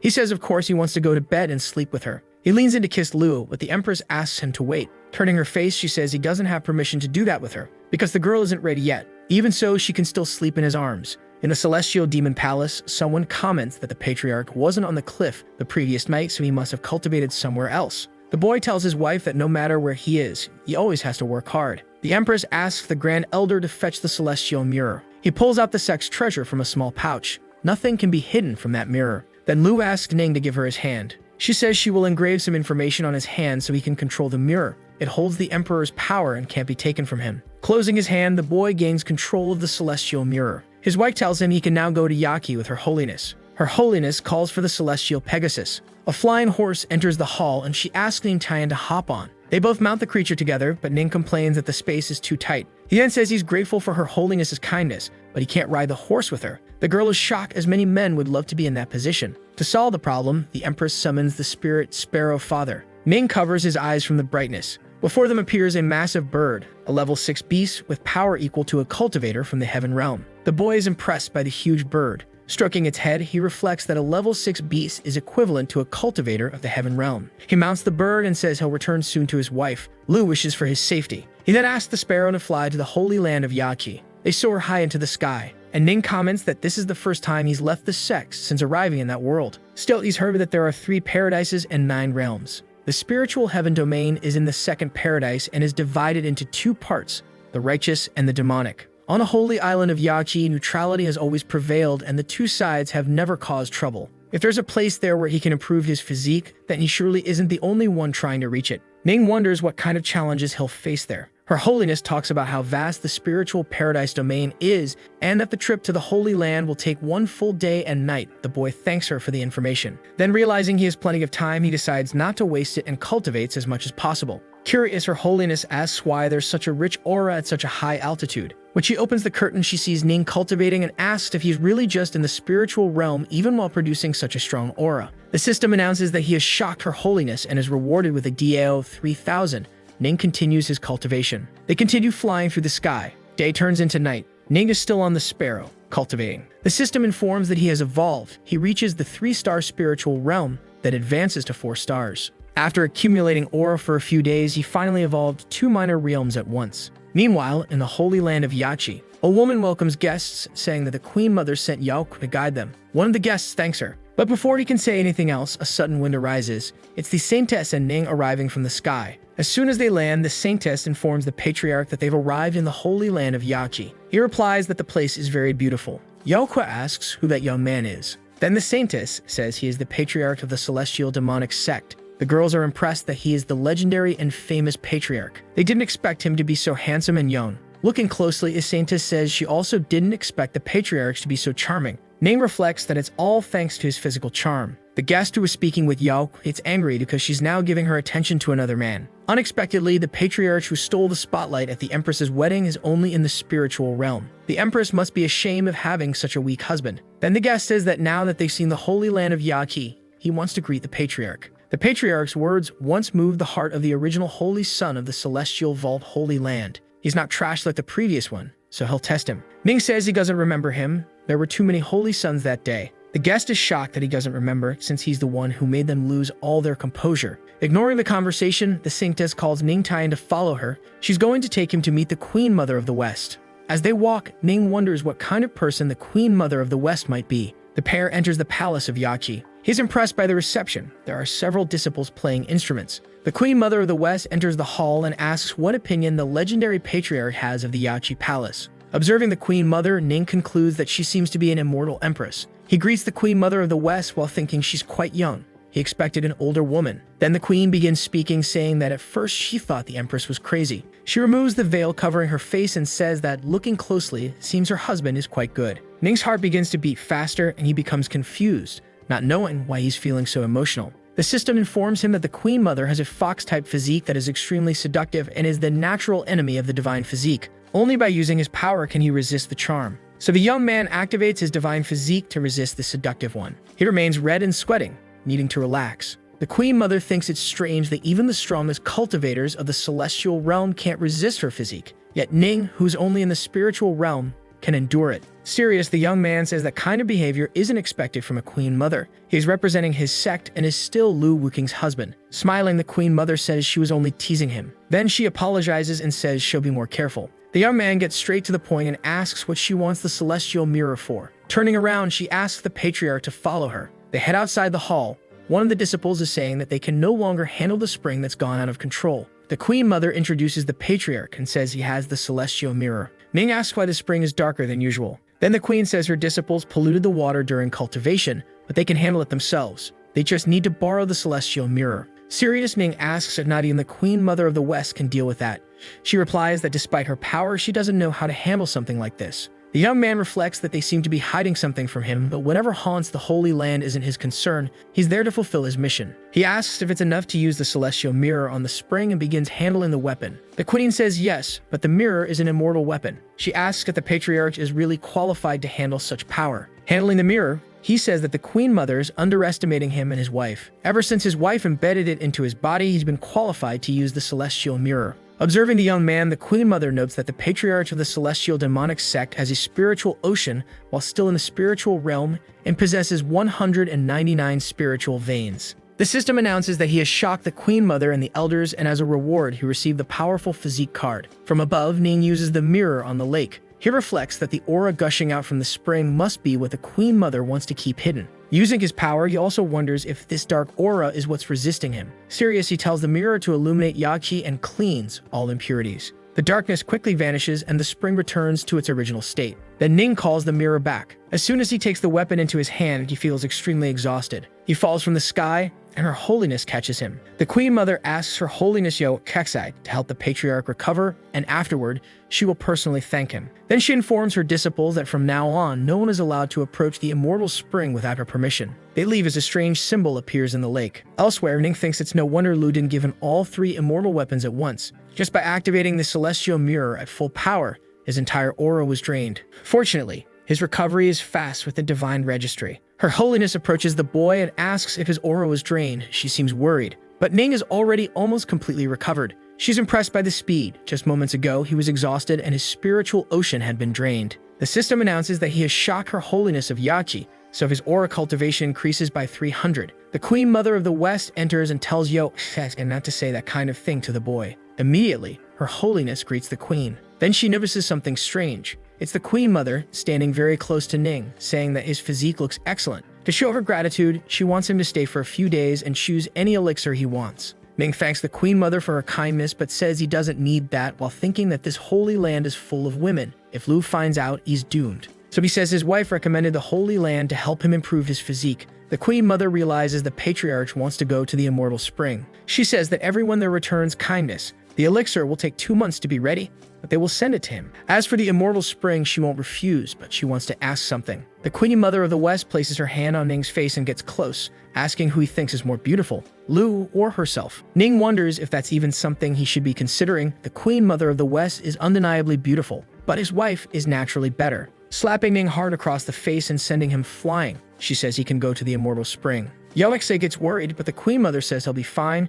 She just sent him to the Immortal Spring by an alternative route. At the Immortal Spring, a guest says he's heard that those waters contain a rich aura that can cleanse and strengthen the body. The disciple confirms this, but says that's not all. She explains that the aura of the Immortal Spring is contained in the Immortal Waterfall. Once it falls into the lake, it changes its original form. That's why they sit beneath it to cultivate. He notices the waterfall descends from the sky, creating a huge impact. The girl agrees, saying that if someone stays under it too long, their body will be swept away by the spring. A woman connected to nature appears and says that this is the Immortal Spring and men are not allowed to proceed further. The girl greets the elder woman, King Lin, and introduces the boy, saying he has permission to cultivate there. He notices the presence of a Heaven Realm cultivator. The elder says that if he has permission, he may pass, and the girl thanks her. They move forward, and the boy observes that all the disciples of the Holy Land of Yaki are truly remarkable cultivators.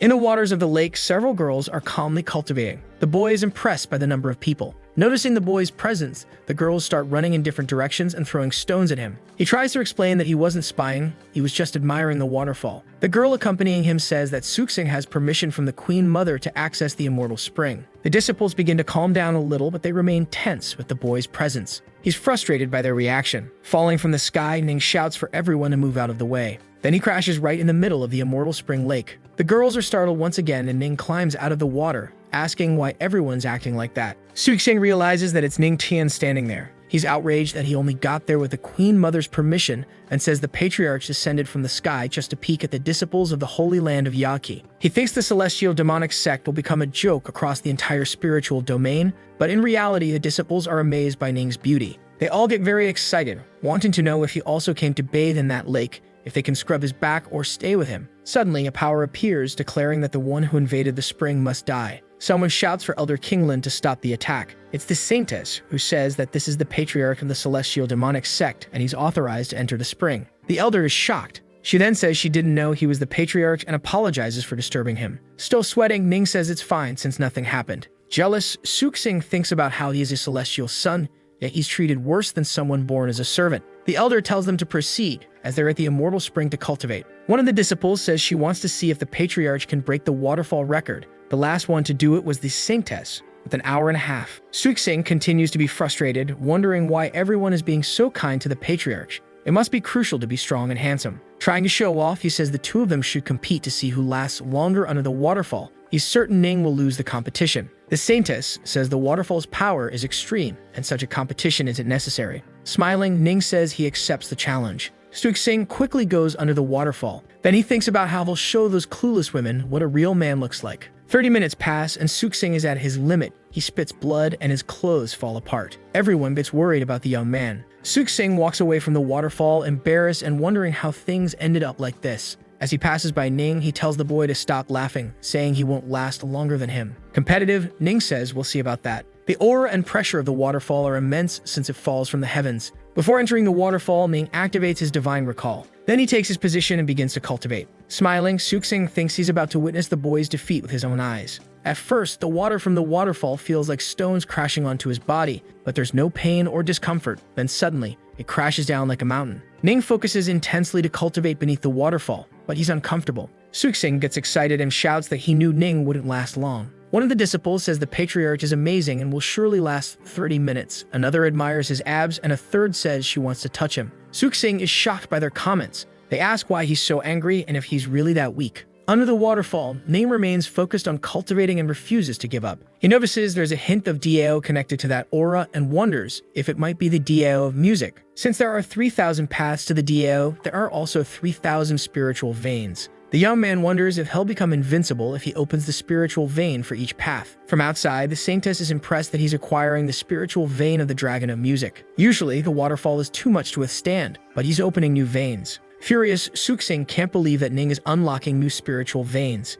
He faints, and one of the disciples asks why it happened so suddenly. Another says it's because of his anger and that he'll be fine soon. Beneath the waterfall, the music veins rupture. Ning is confused. They shouldn't break so suddenly. The system informs him that he hasn't absorbed the essence of the DAO of music, but he can play music to strengthen the veins. He's confused about playing music and then realizes that the system has granted him the domain of the DAO of music. This must be a divine blessing. Quickly, Ning asks the saintess to lend him her gyukan, a musical instrument, and she agrees. The saintess throws the instrument to him, wondering why he needs that while improving his physique. Ning gets ready to catch the gyukan. As soon as he holds it, the system announces that the DAO of music is being activated. The boy begins to play. It's a gentle and deep sound, and the disciples can't believe that the patriarch knows how to play music with such advanced techniques. The music echoes throughout the holy land of Yaoqi. The Queen Mother of the West hears the melody and assumes it must be Yaoqi playing, but she realizes Her Holiness's musical knowledge is not that advanced. So she heads to the immortal spring with her disciples to find out what's going on. Stopping the music, Ning thinks that even though his veins are open and strong, he still feels like something is missing.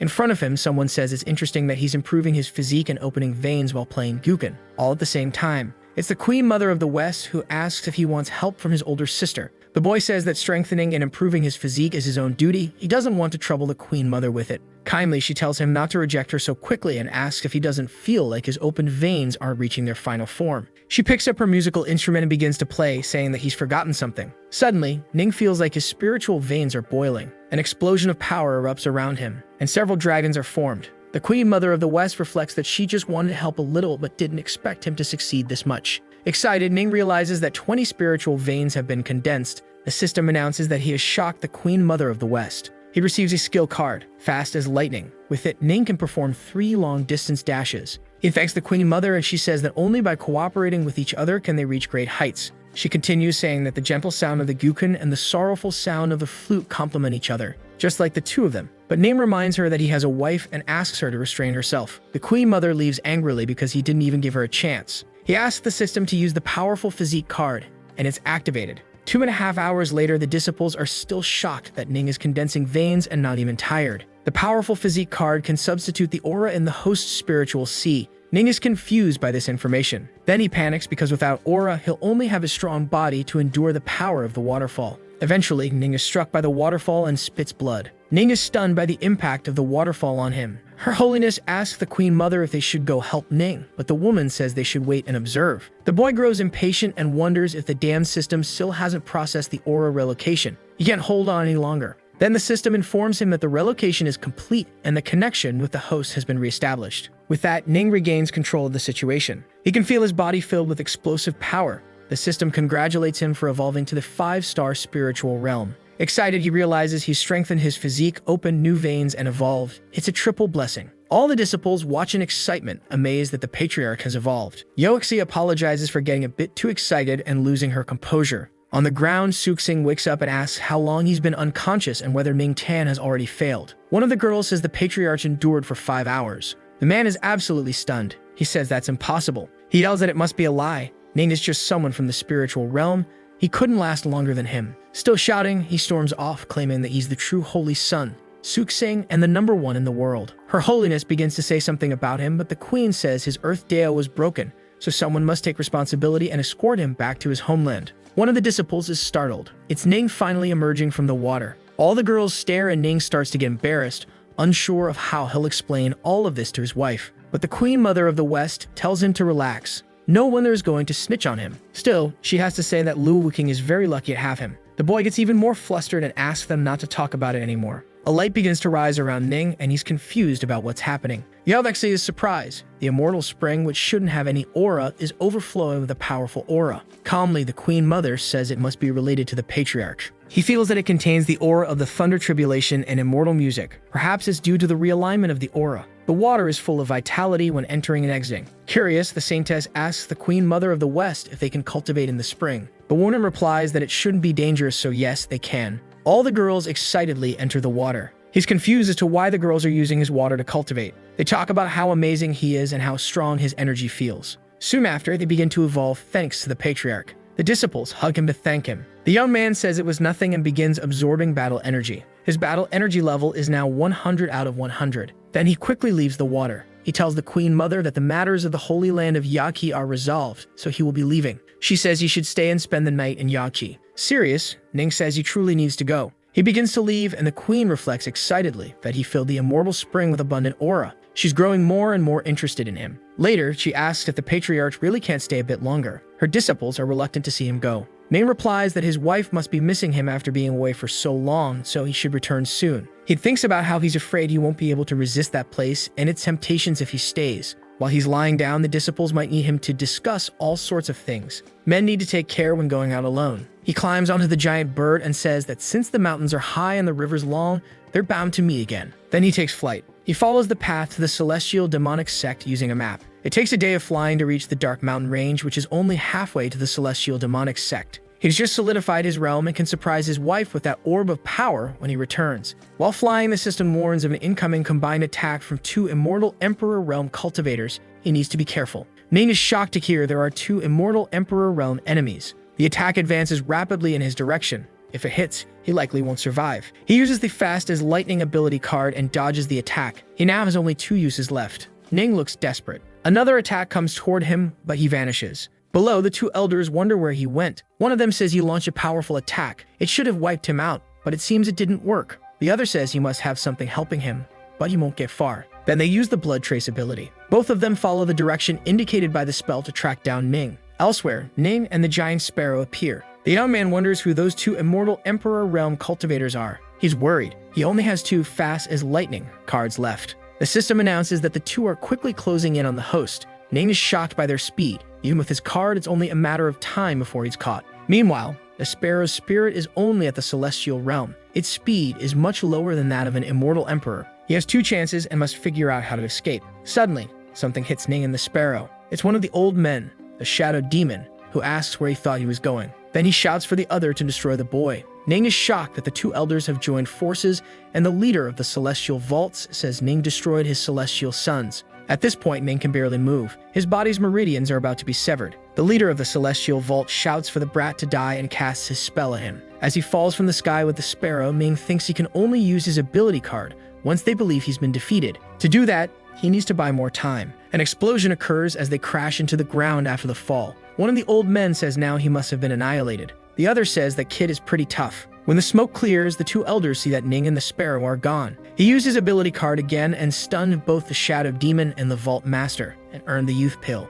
As long as the host is alive, it can help him defend his meridians from damage and repair any internal injuries. Ning grabs the magic charge ore he got from the Holy Land of Yaqi and says those old bastards are going to have to deal with him now. He eats the pill and comments that he only has 1 more chance. So long as he doesn't die, he'll eliminate the enemy. Then he asks the system to activate the last Fast as Lightning card. The system announces that he has used his card for the 3rd and final time. He appears somewhere below. The 2 old men are running toward him, and one of them shouts that to require 2 cultivators as powerful as them, the boy must be extremely strong. The other says he has earned the title of Legendary Patriarch of the Heavenly Demon Sect and has escaped from them 3 times already. The shadow demon charges at Ning, shouting that this time he won't escape. Smiling, Ning says that if this is his end, he'll at least tear off a piece of their hide, then asks the system to activate the battle power skill. Ready to strike, the boy stretches his arm forward. He unleashes an incredibly powerful attack toward the Shadow Demon and the Vault Master. The latter becomes furious that he dared challenge him. The Shadow Demon summons the Blood Shadow Phantom Claw, and Ning wonders if it ends here. The sparrow tosses him away, causing him to dodge the demon's strike, but the bird is hit. Ning is shocked by what just happened to the spirit sparrow. The Shadow Demon mocks that the beast was loyal and protected him until the very end. But now, no one can protect him. With hatred in his heart, Ning says the old man will meet death. He shouts that he'll do it with his own hands. Mocking, the shadow demon asks what he can possibly do alone. Suddenly, the Empress appears and tells the old men to be careful, because if Ning said he'd annihilate them, he really will. Terrified, the elder tells the Vault Master to eliminate the boy before Lu Wuking shows up. But the master can't move. It's the Queen Mother of the West using her flute. The shadow demon demands to know how she appeared there so suddenly. The Queen Mother mocks the situation. Two immortal Emperor realm cultivators trying to kill someone from the spiritual realm. Ning really is something else. The two old men are shocked because both the Queen and the Empress are extremely close to the God realm. Empress Lu appears right behind Ming and he's stunned to see his wife. Lowering his head, he tells her that the spirit sparrow died protecting him. Furious, the Empress says they deserve death and she'll make their souls vanish from this world. But Ning grabs her arm and tells both of them not to interfere. He wants to annihilate the old men himself. The Empress complains that Ning always acts this way and tells him to just follow behind her. But the boy shouts that he will annihilate the two old men with his own hands. The system announces that if the host continues holding on like this, its cultivation will be ruined and even the rejuvenation pill won't be able to help. Filled with fury, Ning yells that the spirit sparrow gave its life to save him, and he'll give everything.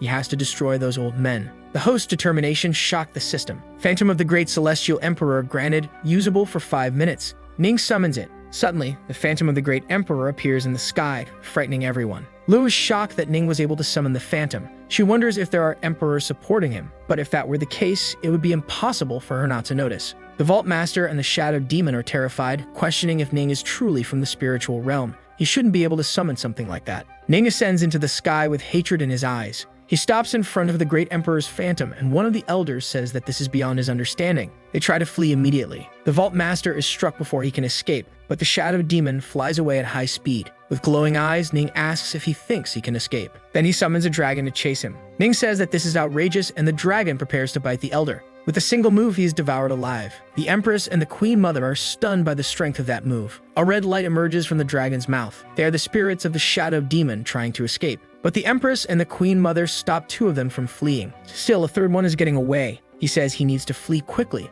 and leave the celestial spirit domain. However, Ning sees him trying to escape, so he casts his magic on the demon. The boy notices that time is almost up. Then he says to hold on just a little longer. He and the Great Emperor's Phantom begin to descend. Carefully, they pick up the lifeless sparrow spirit. Observing everything, the Empress and the Empress Dowager are confused about what Ning is doing. With tears in his eyes, he wishes for the sparrow to rest in peace. He uses the mountain as the bird's tomb. The Empress Dowager says she didn't expect Ning to show such affection and discipline. As a level 6 beast, that's a good place to rest after sacrificing its life. Amazed, the Empress thinks that if he keeps this kindness in his heart, he will go far in his cultivation journey. Proud, she thinks she made the right choice in choosing whom to marry. When Ning's power runs out, he falls from the sky unconscious. His wife catches him shouting his name. She thinks that even though she was hidden in the spatial shift formation she gave him, she was still a step too late, and he ended up seriously wounded. Solemnly, the Empress Dowager asks them to lay him on the stone. Although she's not skilled in combat, she relies on her medical expertise. She comments that she has many flutes, and that one in particular is used to stimulate life. As the Empress Dowager of the West plays her flute,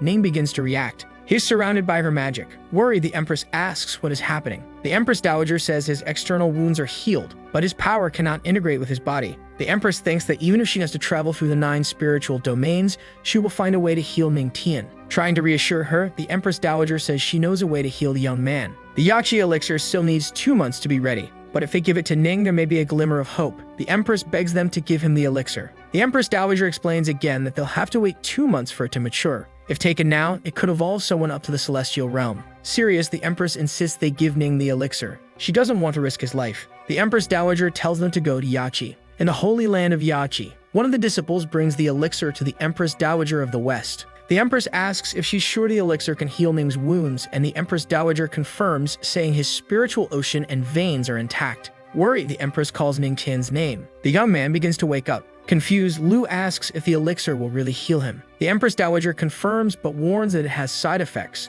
Then the Empress asks how she can help him. The Empress Dowager of the West says she must massage him as his wife, but she gets nervous, so the Empress Dowager says that if she doesn't want to, one of her disciples can do it instead as a sacred figure. For a moment, the Empress reflects on that. Then she asks the Empress Dowager and the Saint to leave the room so she can massage her husband. The two are alone in the room. She complains that this ended up being very advantageous for him, but begins to prepare for the massage. Since she doesn't want to simply watch him perish, she then begins the long massage process. Sometime later, Someone calls Ning Tian's name several times. He wakes up startled, asking who is calling him, but he realizes he was just dreaming. The young man complains that his body feels like it's falling apart, especially his hips. He notices a kiss mark on his neck. Then he concludes that to save him, his wife must have given him the elixir. His hand is burning with power, and he wonders what it is. The system informs the host that the medicinal power of the elixir can be absorbed by him. Ning realizes that this power is greater than his entire spiritual ocean. With that amount of power, he can evolve to the next realm, so Ning begins to cultivate and absorb the elixir's power.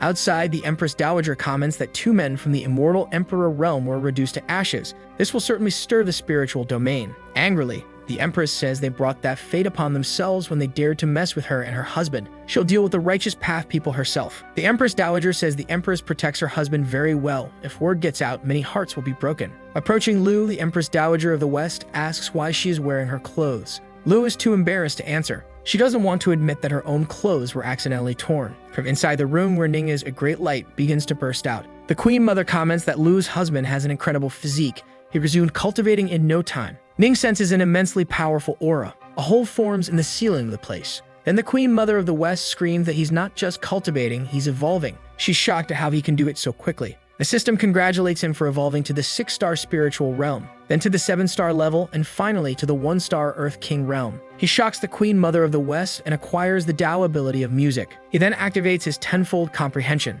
His comprehension is complete, and he thinks, as expected from the elixir, it made him evolve to the next realm. Shocked, the 2 girls enter the room where Ning is. Approaching him, the Queen Mother asks if he really evolved to the Earth King realm. The Empress comments that he absorbed the power of the medicinal elixir, and like a blessing in disguise, it made him evolve to the next realm. Ning and his wife shyly stare at each other. He smiles and says she looks as beautiful as ever. Embarrassed, she tells him to worry about his body. Ning gets up excitedly, saying he's fully recovered and full of energy. The young man approaches the Empress and thanks her for the help. Jealous, the Queen Mother asks why he's only thanking the Empress, so he thanks her too for rescuing him. She says it's fine as long as he remembers to return to her holy land of Yachi. All of her disciples will always be ready to welcome him. With the jealous Empress by his side, Ning thanks her but says he'll have to decline the invitation. Now that he's recovered, they should return to the Celestial Demon Sect. An elder says he heard the Empress went to rescue Ning, but they haven't returned yet. Another replies that nothing can happen to the Patriarch.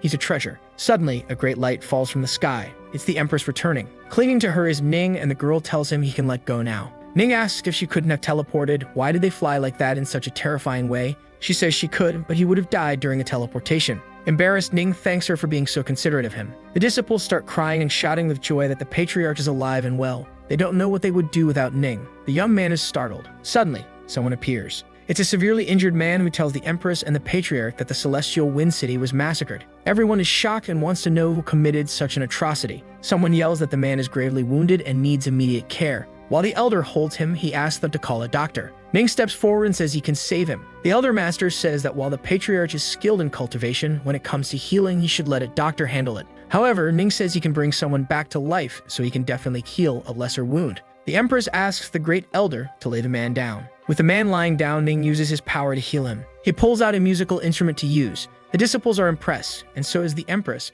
because he's using the spiritual veins of music. Using the Tao of music, Ning lifts the man's body. The elder is in disbelief and questions where the Patriarch learned that if he was being hunted. The Empress fears that the Queen Mother of the West didn't expect this. Perhaps he learned the Queen's ability through the charm she left on his body. The system informs him that he shocked everyone in the palace, and thus he gains martial arts abilities. His movement and attacks are now combined into a single skill. While playing the instrument, the system activates his tenfold comprehension. After the comprehension is complete, the young man opens his eyes, waking up. Realizing where he is, he calls out to the Patriarch and the Empress. He falls to his knees, fury in his eyes, and begs them to avenge his people. The recent chaos in the Cold Wind Mountains has harmed many cities of the Celestial Wind, so the elder had sent a group there, but only this young man returned. Crying, he says it was Yi Lang, the beast tamer. In the Cold Wind Mountains of the Celestial Wind City, everything lies in ruins. Shin-san asks why the monsters never stop appearing. The other warrior, Lai Chang, tells him not to panic and to help the other disciples and residents escape.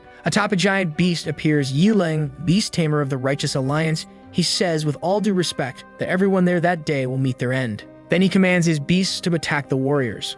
Lai Chang becomes worried about Qian-san. The young man is thrown far and falls unconscious. In despair, Lai Chang says he has controlled all the monsters from the Cold Wind Mountains to massacre the city and questions what kind of justice that is. Smiling, Yilang says that to eliminate demons, some cattle must be sacrificed. A woman caught in the beast's claws says the beast tamer has completely lost his mind. The woman begs Lai Chang to just leave her and return to the celestial demon sect quickly. The patriarch will avenge them. Mocking, Yilang asks if she means the patriarch who always needs women to save him. Then he drives his hand through the woman's chest. Crying, Lai Chang screams for his younger sister, who falls lifeless to the ground. The tamer says the patriarch's end will be 1,000 times more painful than hers. Full of rage, Lai Chang tells Yilang that the patriarch and the entire celestial demon sect will come after him. The man says they are justice and asks how demons expect to interfere with their affairs. With a single strike, the beast crushes Lai Chang. Then the tamer orders his subordinates to hang the disciple and his sister by the neck on the gates of Wind City. He wants to display that they are all garbage.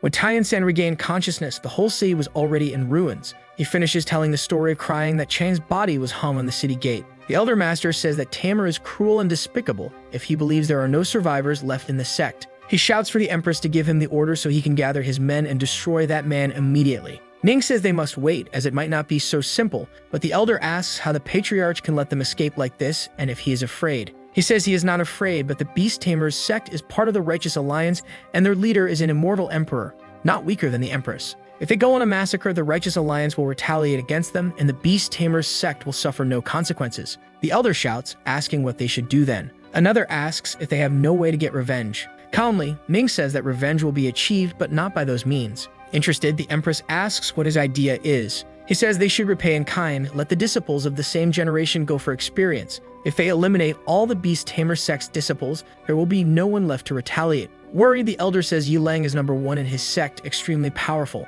The demon disciples are from the Earth realm and can't fight him. Confident, Ning says he will go himself. If the man dared to annihilate his followers, then he is asking for death. The Empress tells Ning to go forward. The Elder Master is concerned about Lu's decision. He shouts that Yilang entered the Earth realm a year ago. He may have already advanced even further, and that could be dangerous for the Patriarch. But Lu says he must trust the Patriarch. He has always shown them miracles. The Elder Master says that if the Empress says so, then they trust the Patriarch. The Beast Tamer's sect has 100 disciples, so he will gather their own immediately. Several disciples enter the palace, asking him to wait. A young man steps forward before the Empress and asks to go with the Patriarch to avenge his brother. All the others who entered bow and say they want to go as well. They say in unison that the spittled blood of the celestial demon sect cannot be left without vengeance. Ning is impressed by the disciple's conviction. Then the Elder says that as long as he shows his loyalty, he will definitely help him with all his strength. He unleashes his power to summon the flame wind. Then a horse with a fiery mane appears before Ning. It's a rank 2 demon, a fire horse. It has no combat power, but it's very fast. Within half a day, it will reach Wind City. Ning mounts the beast.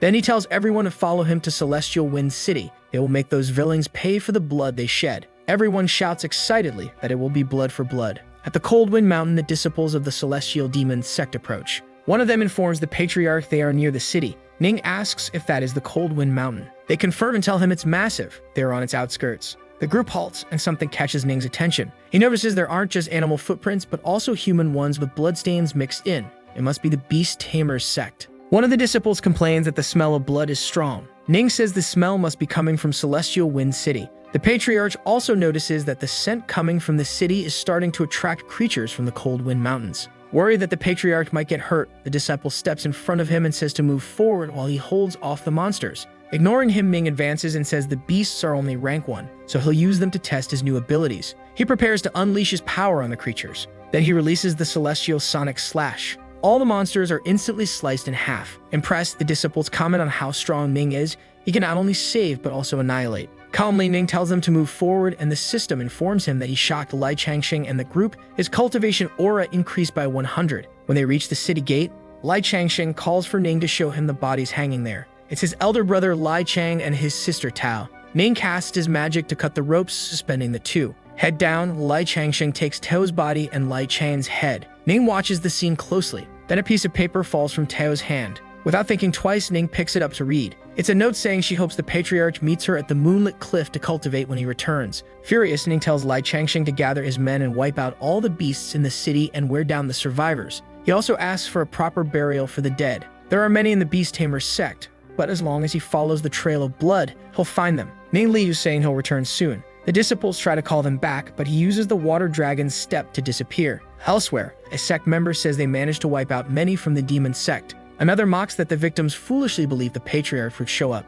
Yilang says if the Patriarch dares come, he'll handle it personally. He'll watch him tremble in fear. and beg for mercy. He asks the kidnapped girl beside him if she doesn't find it all amusing. She lets out a high-pitched scream. A young man says Yilang is incredible and wonders how anyone could compare Ning, who depends on women to survive, to him. Another says Ning will end up on his knees. Suddenly, a violent wind rises, leaving Yilang confused. Rocks around them start erupting with lava, alarming everyone. Someone asks what kind of villain is causing such chaos. In the sky, the moon is full. One of the disciples climbs a rock and tells Yilang there's no one around. Someone wonders if it could be the souls of the victims coming to take them. But Yilang says that makes no sense at all. Suddenly, the girl behind him collapses. Behind Yilang appears Ning, who asks if the genius of the Beast Tamer sect is afraid. The man stammers, asking who the young man is. Ning stares him down and says he's the one who's going to take his life. Yilang says, judging by Ning's aura, he must be at most in the 3-star Earth King realm, so he's not worthy of being his opponent. Preparing to attack, the tamer says he's just a little rat hiding in the mist to stay safe. But under the moonlight, you won't get another chance. Charging at Ning, he shouts for the patriarch to perish. Laughing, Ning asks who said he can only fight in the dark. Then he generates a wave of magic around him. Yilang panics, thinking that if Ning is just an Earth King, he shouldn't have a spiritual ocean larger than that of an immortal emperor. Getting close to Yilang, Ning mocks him, saying he shouldn't get distracted during a fight. Then he uses the celestial demonic palm on the tamer, causing an explosion. Falling to the ground, Yilang asks if he is the patriarch of the celestial demon sect, Ning Tian. He asks if Ning isn't just a little boy who hides behind a woman. The system reports that he shot Yilang and acquired the musical ability of the tamer's call. His 10x comprehension was activated and fully charged the tamer's call. Ning grows curious about this skill. The Beast Tamer sect is famous for its ability to tame beasts. Most of them rely on demonic beasts to fight. If someone is truly talented, their combat power can be enough to fight 10 opponents alone. Ning smiles, saying that this is very interesting. Confused, Yilang asks why he is smiling. The patriarch replies that he was just thinking of a very interesting way to make his repentance for his sins more sincere. The tamer asks what sins. Then he says that since ancient times there has been no coexistence between the righteous and demons, they eliminate demons in their sect, which is the right thing to do. Ning laughs and says he's wrong. That's not how things work. Finally, he says only the strong can make the rules, and coincidentally, he is stronger than Yilang, so he will have to be annihilated. Yilang shouts that he is too arrogant, and even if he has a spiritual ocean, he possesses a lethal move, the Demon Head, a high-grade weapon that stores power. The tamer launches the Demon Head at Ning. Several beasts appear around him, and he shouts that the patriarch should prepare for his end. At last, he commands the beasts to destroy Ning. Curious, the young man realizes that these beasts are high-level spiritual weapons. He had been wondering where these creatures were, and now he has found them. Calmly, he pulls out his musical instruments and says that now things just got even easier. Then he uses the tamer's call through his music. Quickly, all the beasts around him are struck. Yilang is shocked that Ning knows the tamer's call, and that it even sounds better than his own. In the city, the disciples of the celestial demon sect hear strange sounds coming from the forest. Ning mocks Yilang, saying that his taming skills are very weak. Furious, the tamer asks who the boy thinks he is to judge him. No one can surpass his taming call. The patriarch says he'll teach him a lesson he doesn't even deserve on behalf of his masters. The beasts quickly turn on Yilang. The tamer tries to speak to them to calm them down, but it's useless and he has to try to fight for his life. He attacks the beasts one by one. However, he is soon attacked from behind by one of them. Smiling, Ning asks if Yilang is proud to lose to the very demon beasts he was once so proud of. Full of hatred and trying to survive, Yilang shouts that Ning is despicable. Mocking, the patriarch repeats the word despicable. Then he draws his magical sword, saying this is very simple, an eye for an eye. Not long ago, he was controlling those demon beasts and massacring Celestial Wind City without even thinking this day would come. What Ning is doing now is for the people of Celestial Wind City. With a single strike, Ning slashes Yilang, cutting through his abdomen. Then Ning yells that this is for the disciples of his celestial demon sect. The man screams in pain and spits blood. In deep agony, Yilang begs Ning to just end his life. But the patriarch mocks him, saying the tamer simply watched his disciples suffer without even thinking of giving them a merciful death. Desperate, the tamer starts screaming for someone to save him and asks where the disciples of the Beast Tamer sect are. There's no way, they're all gone. Smiling like a maniac, Ning says there's no use trying to escape. This is the price of his sins, his life. In Celestial Wind City, several graves are raised from the fallen disciples. Ning returns and asks if they took care of everything. Like Shangsheng is shocked that the patriarch has returned. Then he sees that he's holding something in his hand. The patriarch says it's the master of the Beast Tamer sect. Yilang, the man, is being dragged on the ground. Ning throws Yilang forward, saying he left his legs so he could kneel in respect to the dead. The rest he leaves to the disciples. The disciples are filled with rage and start shouting terrible things at the killer. Yilang looks terrified and begs them not to come closer, but they all begin to take revenge on him. Later, Ning hangs Yilang's body on the city gate. A disciple arrives and says he went for a walk and dealt with enemies along the way. Ning asks if he took down the entire Beast Tamer sect on his own. The man is shocked that the patriarch handled Yi Lang during that time and returned without a scratch. He stunned his disciples and gained 5,000 aura cultivation. Ming realizes he's about to evolve, and the system announces that he has reached the 4-star Earth King realm. A disciple says that ordinary people would have exhausted their spiritual energy after a fight like that, but the patriarch has evolved again, as expected of him. Calmly, Ning says that now that they've dealt with the situation, they can return home. Everyone happily agrees. Suddenly, they hear a noise coming from the mountains. Someone asks if it's an earthquake. Ning says no, it's a beast tide. The disciple gets scared since the Beast Tamer sect was already dealt with. Celestial Wind City had just regained its peace. They now have to face a beast tide. Ning then calls Changxing to go with him and investigate, while the other disciples are to stay behind. They head toward the Dark Wind Mountain range, and Changxing says he heard the monsters there usually appear at night, so it would be strange for them to show up now. Suddenly, they come across a group of monsters. Ming is surprised to find the beast tide they were searching for. All the monsters begin to charge at the pair, and Changxing tells the patriarch there are too many. The two of them alone aren't enough, but Ming stays calm and takes out his instrument. The disciple is shocked that the patriarch knows the beast domination technique. He already masters the sword Dao, the music Dao, now the domination Dao. The monsters continue advancing. Ming kneels on the ground and calls to them. The demonic tiger, a rank 2 beast, stops in front of him to receive affection. Ning asks why it left the Dark Wind Mountain range. The monster starts to communicate. Then Ning grows concerned and asks the tiger to take him into the mountain range and show him what scared it so much. The tiger agrees. Inside the mountain range are the tiger, Changxing, and Ming standing before a massive hole that emits a dark energy. Ning looks closely and notices a tomb. Suddenly, a gate opens. Observing, Changxing says that when celestial phenomena occur, there are usually great treasures. The patriarch says he'll go inside and take a look and ask the disciple to wait there. The man says they should report back to the Empress first. But Ning has already entered the rift in the ground to explore. He begins falling deeper and deeper. A spell shoots toward him, but the patriarch manages to dodge it. Then he lands at the bottom of the rift where he encounters a creature. She says she didn't expect him to be the first one to show up. What a handsome little brother. Ning asks the system if it knows what creature that is, and it says it must be a guardian beast of rank 7 or higher. A guardian beast below the realm of the Saint Emperor. Ning wonders if his domination music would work on it, so he decides to try. The creature complains that he's making a move right after meeting her. Getting ready to attack, she says she wasn't even prepared yet. The monster casts her magic at Ning, but he dodges the strike. In the air, he feels shaken. Ning realizes he's no match for the monster. He needs to make her drop her guard and find a way to escape. The monster complains that she's guarded that tomb for 20 years. Then she grabs Ning with her tail and says she's been waiting for that tomb to open, and it's too much of a coincidence that he appeared right when it did. Very close to the patriarch, the creature says that since they're destined to be together, she'll take care of him. Then she opens her monstrous mouth to attack. The guardian beast tries to swallow Ning, but an explosion happens between them. It's the Empress who has arrived to help him. The young man is shocked to see his wife there. The creature mocks that Ning's wife has arrived and tells him to watch everything closely. Lu says that a rank 7 demonic beast is quite bold to want to cause trouble. The beast replies that she has no interest whatsoever in Ning. Even so, the Empress launches her magic at the creature, wondering if she's really that easy to defeat. Something begins to form in front of the couple, and Ning asks if it's a barrier. It seems that the high-ranking guardian automatically transformed into a barrier. The Empress observes that this seems to be the tomb of at least a celestial immortal emperor. A crown descends inside the tomb, and a man says the Empress is truly clever. Then he says it's been a long time since they last met. Ning asks what that man is doing there. Lu explains that this place also belongs to the Dongxing Kingdom, so the king was bound to appear. Then he says that, although this tomb can't shake the entire celestial spiritual domain, many sects and factions are arriving. Curious, the Empress asks what he means. The old man says that in 10 days, the barrier will vanish and the tomb will open. He wants the cooperation of the celestial demon sect. The Empress grows thoughtful, and Ning becomes concerned about the answer she might give. Lu asks what kind of cooperation he means, and the old man says they should enter together. His kingdom doesn't want the treasures inside, only help to find one item. Serious, she asks what he is referring to. The king says they want the pure herb.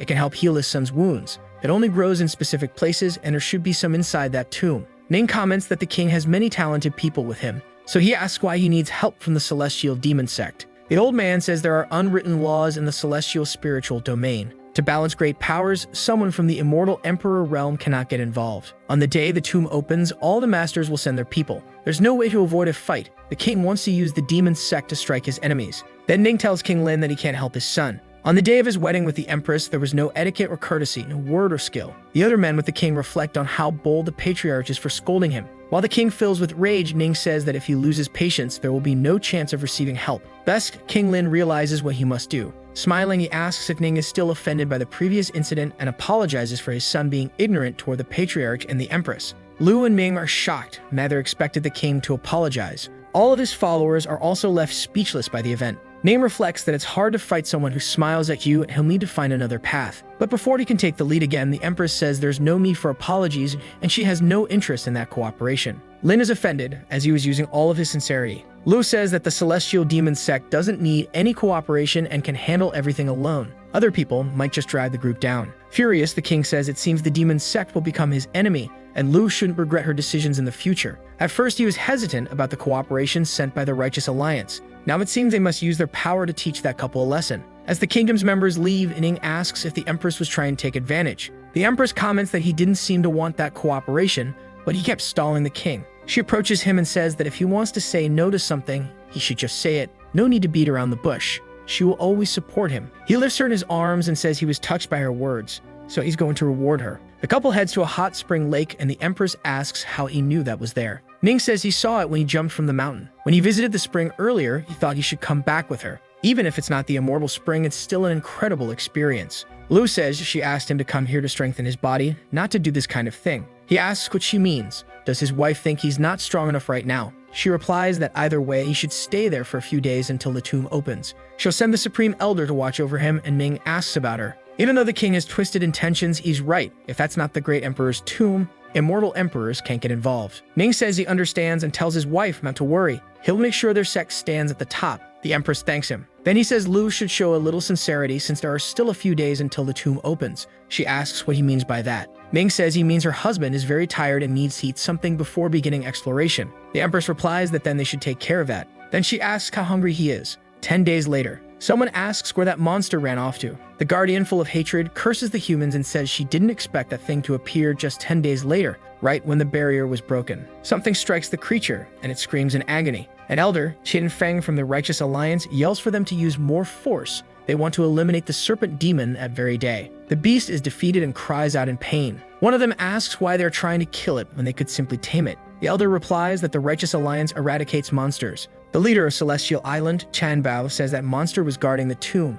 and now that it's gone, they need to enter and search for the treasure. The saint says the area is under the influence of the Celestial Demon Sect, but none of them are there yet, so she asks if they should wait. The elder says that those people from the Celestial Demon Sect must have known they would be there and ran away in fear. A voice apologizes for the disappointment and calls for their attention. Smiling, His Holiness recognizes that voice. Ning descends from the sky, saying the demon sect is naturally present. A disciple points upward and shouts that it's the patriarch of the demon sect. They already suspected he would appear. The disciples begin gossiping about Ning, asking about his marriage and how he shocked everyone. Not to mention he escaped death several times. Ming lands calmly and asks since when the Righteous Alliance has been wandering through the lands of the Celestial Demon Sect. The elder calls him a brat and says he'll teach him a lesson. The Supreme Elder accompanying Ming asks how that elder dares challenge them. One of the disciples tells him to calm down because the Supreme Elder of the Celestial Demon Sect is just as powerful as they are. Another elder suggests they explore the tomb together. They can help one another and share their discoveries.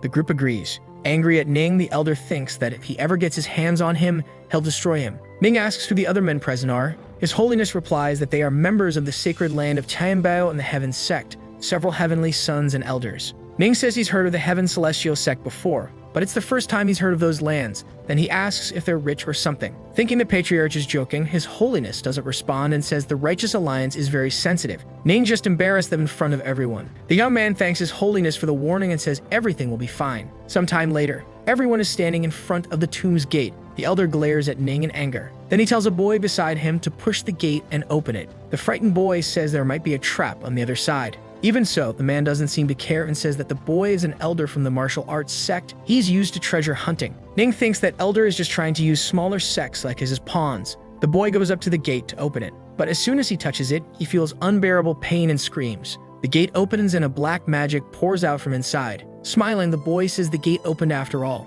Worried, Ning tells the boy not to move. He saw something. From within the tomb, a creature emerges and strikes the boy, throwing him far away. He hits the ground and starts convulsing. The disciples begin panicking. One says it's a ghost. Another says they probably disturbed a celestial soul in the tomb. Chaos starts to erupt. Another elder shouts at the disciple to stop spreading lies and confusing everyone.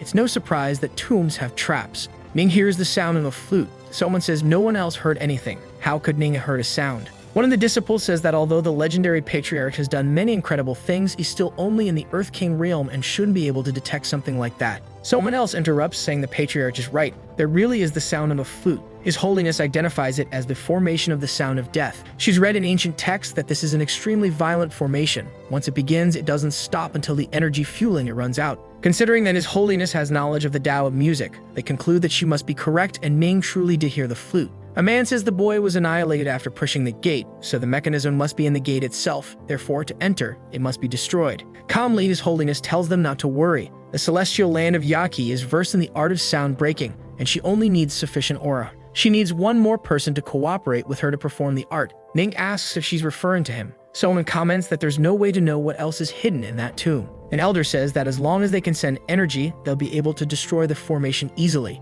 Ning asks if the Righteous Alliance is really considering sacrificing human lives just to enter the tomb. The elder asks what the problem is if Ning is there. It's because he wants to seize this opportunity, so the weaker one should help them advance. Angry, Ning asks, in that case, why doesn't the elder go first and stop throwing away others as disposable tools to help them? The Saintess says they need to stop fighting. The art of sound breaking doesn't require much energy, and if the Righteous Alliance doesn't mind, she will assist them. One of the elders becomes furious, while another says it doesn't matter since the tomb is more important. One of them says they can open the gates, but asks if it isn't foolish to ask for the Patriarch's help, since he's just a disciple of the Earth King realm. Mocking, Ning says that just because the man doesn't know how to do it doesn't mean he's that stupid too. Ignoring the two of them, the Saintess asks the Patriarch to extend his hand so she can pass the art of sound breaking to him, and the young man does so. Once, in the immortal spring, the Patriarch and the Empress Dowager of the West played together. She had been waiting for this chance all this time. Then their hands touch. The system informs that it has detected the absorption of the art of sound breaking and boosts comprehension by 10 times. Comprehension is complete, and now Ning has the ability to break sound. The young man tells the Saintess to begin the process with him, and she asks, surprised, if he already absorbed it. One of the disciples is shocked that he mastered the art of sound breaking in 1 minute, since it's not such a simple ability. A man grows angry and says he's never seen anyone comprehend an art so quickly, and declares they don't plan to entrust their lives to Ning. Ning laughs and says he didn't expect people from the Righteous Alliance to care so much about their own lives, then tells him to sit and watch. The Saintess tosses her musical instrument to the Patriarch in case he doesn't have his own. The young man catches the instrument and thanks her, saying it's much better than his. Ning reflects that he would be grateful if one day he could acquire a spiritual music weapon. The Saintess seems touched as she takes hold of her flute. Then she leans on Ning, who asks if she's alright. She says yes. Finally, she explains that her spiritual instrument is connected to her, so playing it is like touching her. Excited, the Saintess tells them to proceed. In front of the gates, Ning, the Saintess, and some elders use their aura to gain entry into the tomb. 2 men open the gates, and everyone begins using their power to overcome the force of death. Ning plays with all his strength and focus. From within the tomb, a creature emerges. The Saintess is stunned because the Patriarch emitted only a single note. She didn't expect his musical power to be so advanced. Ignoring everyone, Ning stays focused on playing. The elders are amazed at how skilled he is and reflect that the Patriarch is underestimated. The system informs that he shocked everyone around, so he earned a skill card, the House Treasure card. Ning shouts for the Saintess to accompany him. She agrees and begins playing faster. The creature that emerged from the tomb begins to approach. But just in time, Ning and the Saintess manage to destroy the creature that plays the deadly melody. Everyone is shocked for a moment and wonders if it's now safe to enter. Ning thanks the Saintess for lending her instrument. It was very comfortable to use. She becomes shy and nervous. Then says there's no need to thank her. She's very happy to satisfy the Patriarch. The elders shout that now that the formation is broken, it's time to enter the tomb. They all advance inside. Behind the group, the gate closes. Ning tells them to be cautious and the Saintess agrees. Inside, everything is lit by candles, and there are giant statues. Someone asks if those statues are moving. The Grand Elder of the Demon Sect warns Ming to be careful with those statues, but the young man sees no problem with them. One of the statue's eyes begins to glow, and it prepares to attack a disciple who scream that the statue is alive and they need to flee immediately. The statue strikes some disciples. Elders try to hit, but their attacks have no effect. Their techniques seem useless. Even so, the statue keeps advancing. It stops in front of a female disciple, ready to strike her. Quickly, Ming uses the spiritual destruction technique. Then he confidently charges toward the monster. He touches the creature's head with his power, and it dissolves before him. Landing on the ground, he asks the disciple if she's alright, and the girl thanks the Patriarch. Just as he thought, the stone statue moved because of the spirit sealed inside it. Spirit is the best nutrient for his pearl. Since such an incredible gift was offered so generously, it would be rude to refuse it. Using his powers, he passes through all the other statues and falls to the ground. The disciple asks if the Patriarch is really that strong. There are many of them there, but none compared to the patriarch of the demon sect, even though he's only in the Earth King realm. The girls are smitten with how easily Ning handles his enemies. Quickly, the young man continues striking the statues. A figure watches from the darkness and says that he, Lin Shouyo, will soon ensure Ning's miserable annihilation. Ning finishes his attacks. The system reports that he shocked everyone around and left them more motivated to fight. He receives 5,000 aura for cultivation. Now full of power, he is ready to evolve. He asks the Supreme Elder to watch over him while he cultivates. A disciple asks what the young man is doing, and another says he probably spent all of his aura. But Ning is stronger than ever as he cultivates. An old man is shocked that he really possesses a spiritual ocean, and another can hardly believe Ning is evolving right then. A female disciple says she knew the patriarch was full of energy. He's never exhausted. Another agrees and says Ning is the most capable man there. He evolves and reaches the 4-star Earth King realm. Since he shocked everyone, he receives one more comprehension point in divine recollection. Ning notices he's close to gaining enough comprehension to open more spiritual veins. He tells the Supreme Elder they should move forward. The group continues entering the tomb until they come across a skeleton. Then they wonder if this is the main hall, where a throne sits with the skeleton upon it. Someone comments that the place is huge. Ning pulls a book from a shelf. He notes that if they look around, they'll see high-level techniques recorded. Additionally, the place is filled with high-quality spiritual weapons. Opening a chest full of gold, Ning says the tomb's owner was very prosperous. The disciples begin taking the treasures and weapons with joy, saying they're now invincible. Suddenly, the eye of the skeleton on the throne begins to glow. Everyone is startled. But quickly, the skeleton returns to normal. The Master Elder says that must be the tomb's owner, but doesn't understand why he's sitting and not buried. A disciple stares at the skeleton. Ning says the dead should be respected, and that the First Sword Sect shouldn't disturb them. The man from the First Sword Sect of the Righteous Alliance says he didn't expect the Patriarch of the Celestial Demon Sect to be a coward who fears death. He sees a ring on the skeleton's hand and decides to take it. It must be an immortal weapon. The skeleton's eye glows again. But before the disciple can do anything, the dead man places his hand on his face. A spell is cast and the skeleton rises as if brought back to life. In utter panic, the disciple from the First Sword Sect begs for his master to save him. The elder of the sect hears him.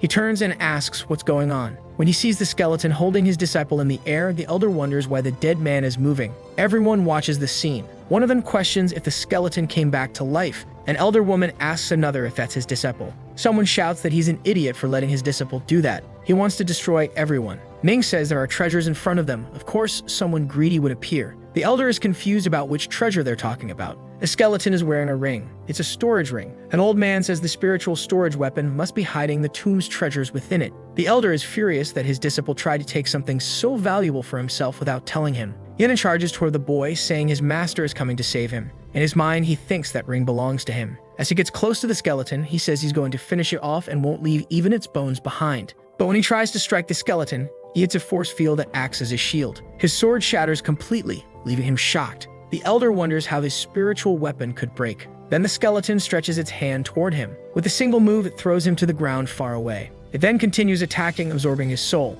Everyone is frightened because the elder of the Moon's sword sect is in the celestial 8-star realm, but he was thrown back with a single strike. The skeleton drops the disciple's lifeless body. It starts laughing. With its magic, it throws some disciples far away. The Grand Elder of the Celestial Demon Sect asks if those people aren't from the Tanbao Holy Land. Ning says they should be hiding. Angrily, an elder says the information was wrong. That is a tomb of a great emperor. One of the elders asks the old man what he was doing. He responds that he found another chamber and didn't think there would be another formation inside. It trapped his disciples. A woman says that only with celestial realm power, and after losing so many men, that tomb has become dangerous. Ming says the great emperor is the strongest among the immortal emperors. The Saintess agrees and says it's not something they can handle. The skeleton stares directly at Ning. Tense from the situation, Ning wonders why it's staring at him, and it reveals its power with a wave of purple energy. Ning becomes nervous as it seems that power was directed at him. The elders and leaders notice that the enemy is incredibly powerful and decide to attack it together. They charge at the skeleton at high speed,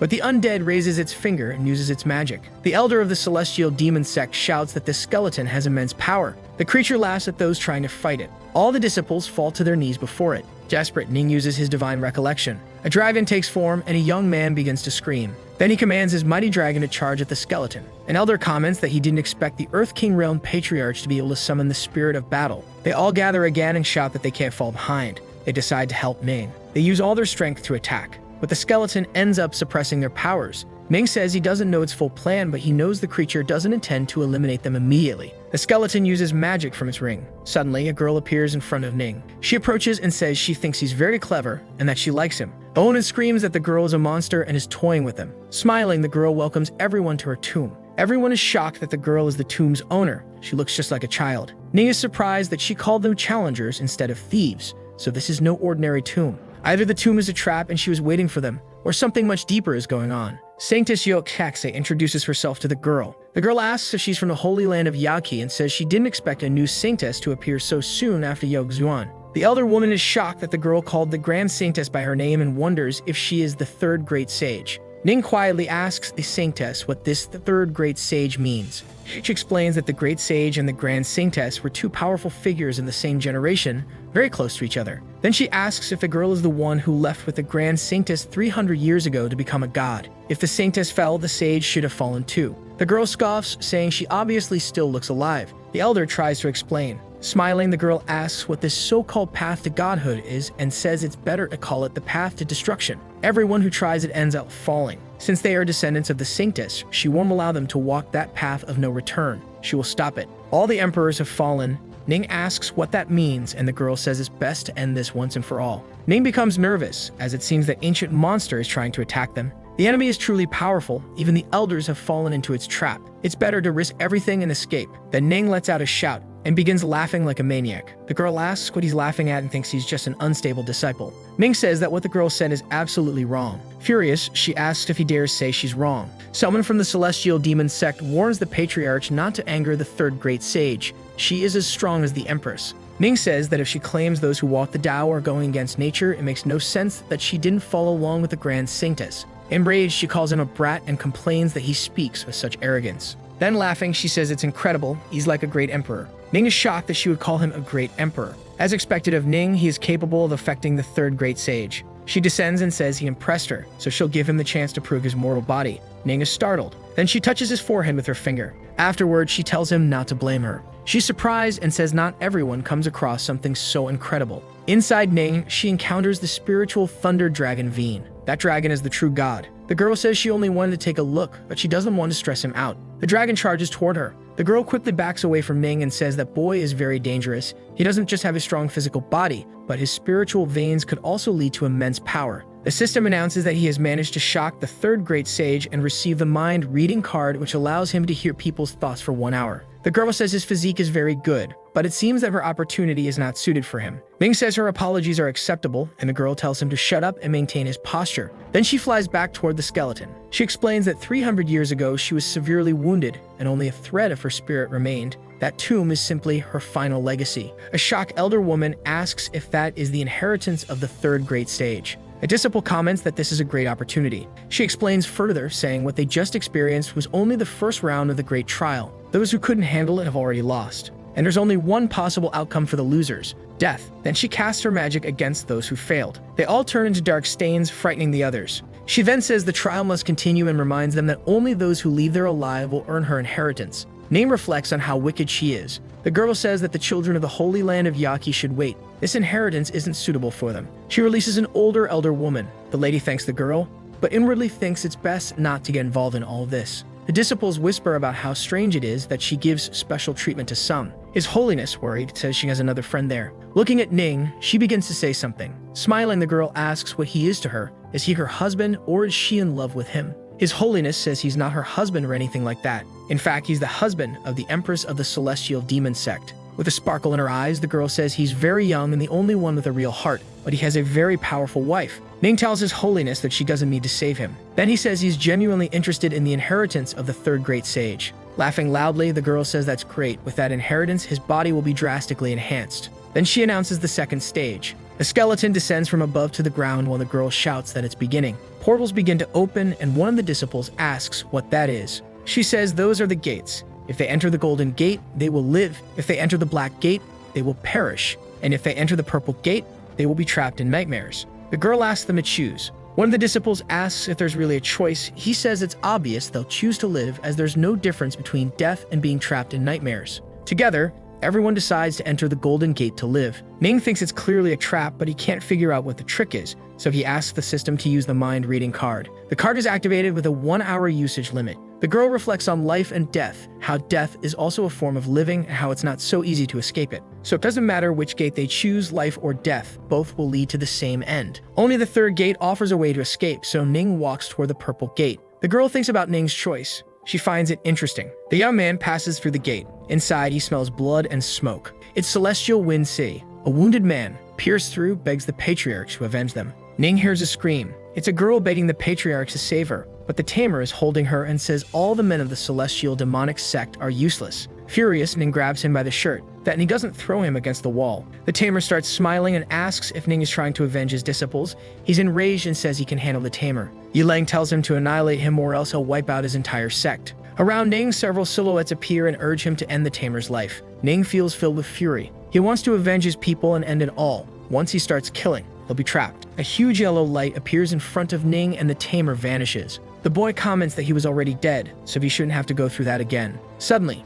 he starts feeling dizzy. Then he wakes up startled. The young man is in his room and wonders if it was all just a dream. The Empress appears and asks if he's awake. She approaches him and says he looks confused, then asks what he was dreaming about. Ning says he dreamed of the tomb. He says he entered through the purple door of nightmares and saw the celestial wind city. The Empress says he must be tired and she'll help him relax. Then she asks what he's feeling. He gets shy about it. He grabs her arm and she complains that it hurts. Ning says he feels like she's acting strange and that she isn't his wife. The Empress starts to smile. Suddenly, several girls appear saying they want to play with the patriarch. He wonders how he should handle this. Alongside Holiness and the Queen Mother, the Empress says that would make them very happy. Then she snaps her fingers. The immortal spring suddenly appears above Ning. The Empress says that spring holds her spiritual power, and every time she enters it, she remembers the greatness of the patriarch. Shyly, she says that if they cultivate together there, it will bring many benefits. The girls approach Ning, saying they want to evolve together. Then Ning begins to reflect that this place is no different from Celestial Wind City. If he can't resist the test, then this will be his end. Staring at the Empress, he says his wife doesn't speak like that, then tells the Queen Mother of the West and Holiness that they don't act that way either. So Ming asks for it all to stop, saying he has already figured out their tricks. Angrily, Holiness says she can't believe he saw through it. The Queen Mother says they should show him how strong they really are. They begin summoning various female spirits. They rush toward Ning, telling him not to resist and to give in. A copy of the Empress approaches and asks if he doesn't like her, but he tries to stay strong, keeping his eyes shut. To escape the situation, he activates the Divine Recall. An aura appears around him, driving away all the creatures. It seems Ning begins cultivating, smiling. He says it ends here. Ning comments that he's not as simple a man as she thought. Then a river appears in front of him and he wonders if he's still in the dream or if he escaped hell and returned to reality. Someone calls for the patriarch, and he gets startled. A man approaches asking if the patriarch is already back. Before they can reach him, Ming jumps away and asks them to stay back. He can't tell whether these people are illusions or not, so he asks the system to activate the mind-reading card. In both their minds, all they think is how powerful and legendary the patriarch is. Ning wonders why those disciples from the sacred island of Tianbao are acting so strangely. Reading their minds, he can confirm it's real, and it seems he's truly returned to the real world. The boy asks when Holy Sun Ling Ao returned, and he replies that they arrived just after him.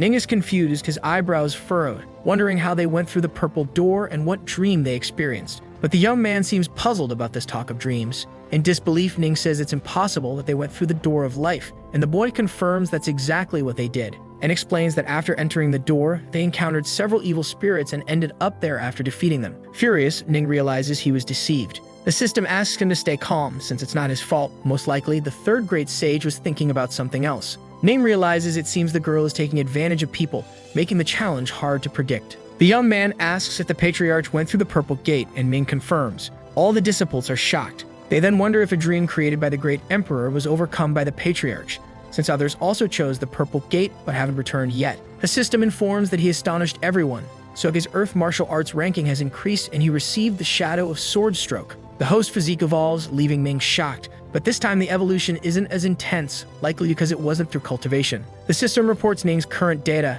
He is now in the 4-star Earth King realm, possesses the divine physique, and has various martial arts skills and knowledge. Ning thinks about how he can further improve his physique. One of the disciples is angry that the patriarch was lucky enough to survive the purple gate. A sound echoes and the disciples ask what's happening. Before them appears a tree where spiritual weapons are located. There are also immortal weapons around the tree. Quickly, one of the disciples rushes forward, claiming it all as his. However, something strikes him. A man is shocked, as that disciple was in the Heaven King realm and was annihilated with just one palm. A woman says that's what happens to anyone who dares to break the rules of the third great sage. The disciple asks how the third great sage grew so quickly and whether she shouldn't be outside. She replies that the one outside is just a remnant and she is the true examiner of the challenge. Ning reflects that this must be why they look so similar. She says that the third challenge consists of the ancestral tree before them. They must form a team of up to 10, and the ancestral tree will generate corresponding light forms with weapons. These will be spiritual weapons, and there will be one immortal weapon. Smiling, one disciple asks if each of them will receive a weapon.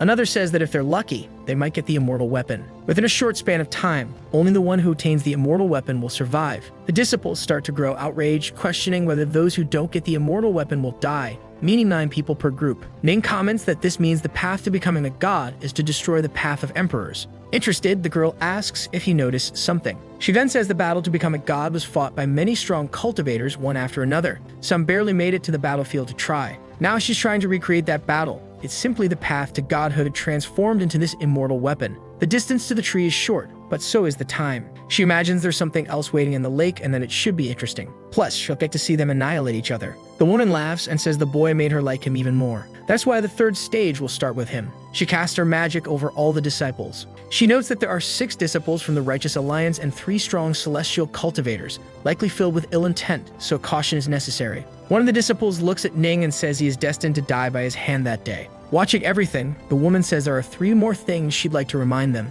The first is that after the third stage begins, they won't be able to see the weapons. The second is that once you touch the light of a given aspect, you cannot change your decision. The third is that if time runs out and you haven't touched a weapon, you are considered to have failed, and a consequence is death. Finally, she announces that they may begin. Ning stands beside a young man who mocks him, calling him arrogant in his words. Suddenly, a massive creature emerges from the lake, trying to bite them. Ning dodges its strike. That is the water dragon's step. He thinks to himself that he didn't expect monsters in the lake. Then something else catches his attention. It seems to be a snake attack. But he dodges again, seriously focused. One of the disciples is impressed that Ning managed to dodge 2 consecutive attacks. Ning wonders who that was, then realizes it was Lin, a bastard always thinking about other men's wives. An offended disciple yells that Ning is only in the 6-star Earth King realm, the weakest among them, and that they'll end his life that day. With a terrifying look, he tells Ning not to worry about his death. After all, he'll be granted one last wish. The woman watches and notes that the boy possesses more than just thunder spiritual v tribulation. Ning activates the sword power through the system and grabs his weapon before charging at the others. One of them gets scared and questions how that kid can be so fast. With a single move, Ning cuts through several disciples. The system activates the sword shadow trait and his weapon follows his will.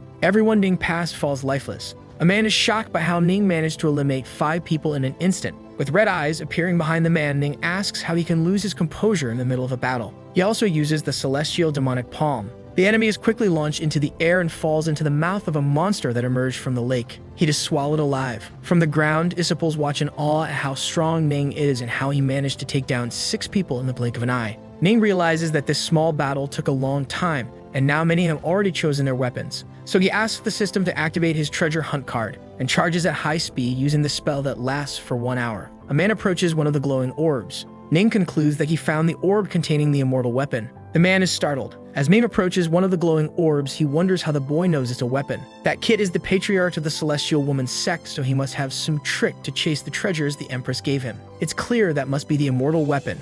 The man decides to attack Ning. The boy dodges the attack, but ends up moving away from the weapon, and the man gets closer to it. Everyone is shocked that he found the immortal weapon. Ning doesn't seem shaken. Then he says he can now go after the real immortal weapon and picks another glowing orb. People are impressed by Ning's choice. A huge explosion occurs. The immortal weapon is of intermediate level, a Gyuken. A disciple gets furious and yells that Ning tricked him and that weapon should be his. But Ning says he found it first. He shouts that Ning is from the celestial demonic sect and shouldn't be so shameless and despicable. Ning says there's no shame in doing what it takes to succeed, and the man is the one who should be ashamed. From the ground, a disciple comments that a single sentence from the patriarch was enough to shut the man down. He's truly extraordinary. The system informs that Ning shocked everyone and was rewarded with the title The Shame, which has the effect of increasing defense. Ning is shocked by the name. A disciple flies into the sky and shouts that even if he dies, he'll take Ning with him. But something dark grabs him and his allies. The woman announces that time is up, and according to the rules, only one will survive. She smiles at Ning, saying he really did find the immortal weapon and she underestimated his skills. The boy asks if she can't let go of that weapon and says she never said they had to return it. Angrily, the woman asks who he thinks she is. Then she leaves and tells him to wait until the others pass the test. Ning thinks she said this was the third stage, but it's impossible to know what she's hiding. It's important to make sure the immortal weapon recognizes him as its master as soon as possible to ensure his safety. So Ning drips a drop of his blood on the instrument, but it rejects the bond, leaving the boy shocked. It seems the DAO master of music for that immortal weapon is soul-bound, and the weapon can harm the souls of its opponents. The system informs him that his perception of the music DAO has increased. Ning reflects that the immortal weapon is soul-bound. When he played the instrument of holiness of Yachi, he was touching her body. He feels embarrassed, but tries to think it was just a soul connection, not a real touch. An hour later, 4 men approach. The boy reflects that few people are left. The woman reappears and says there are 5 survivors, more than she expected. One of them celebrates, saying it's finally over, and another asks if they can leave now. But the woman says not to celebrate too early. There's still the final stage. Everyone is shocked that there's more. Ning says he already suspected this wasn't the end. She uses void transposition, stunning a disciple because it's something only great emperors can use. The third great sage says that as long as they pass the final stage, the inheritance and treasures of that tomb will be theirs. People get excited at the chance to win the inheritance of the great emperor. They start saying that they want to try no matter what it is. Then the woman announces the final stage, which is to annihilate her. Everyone is in disbelief. Nate asks if she's serious and says it's impossible, even if they join forces. The woman interrupts him and says they shouldn't join forces. Only one of them must defeat her. One of them says that's not even possible. Another comments that their power doesn't even come close to hers. The woman says that before becoming a great emperor, she was invincible in her realm, but she will suppress her power to their level and doesn't intend to take advantage of their weaknesses. One of them is shocked that she's willing to suppress her power to their level. Another gets excited that now there's a chance to win. Smiling, she says that if they hesitate, they will fail. Ning comments that determination doesn't mean victory. A man steps forward and says that motivated by the words of the third great sage,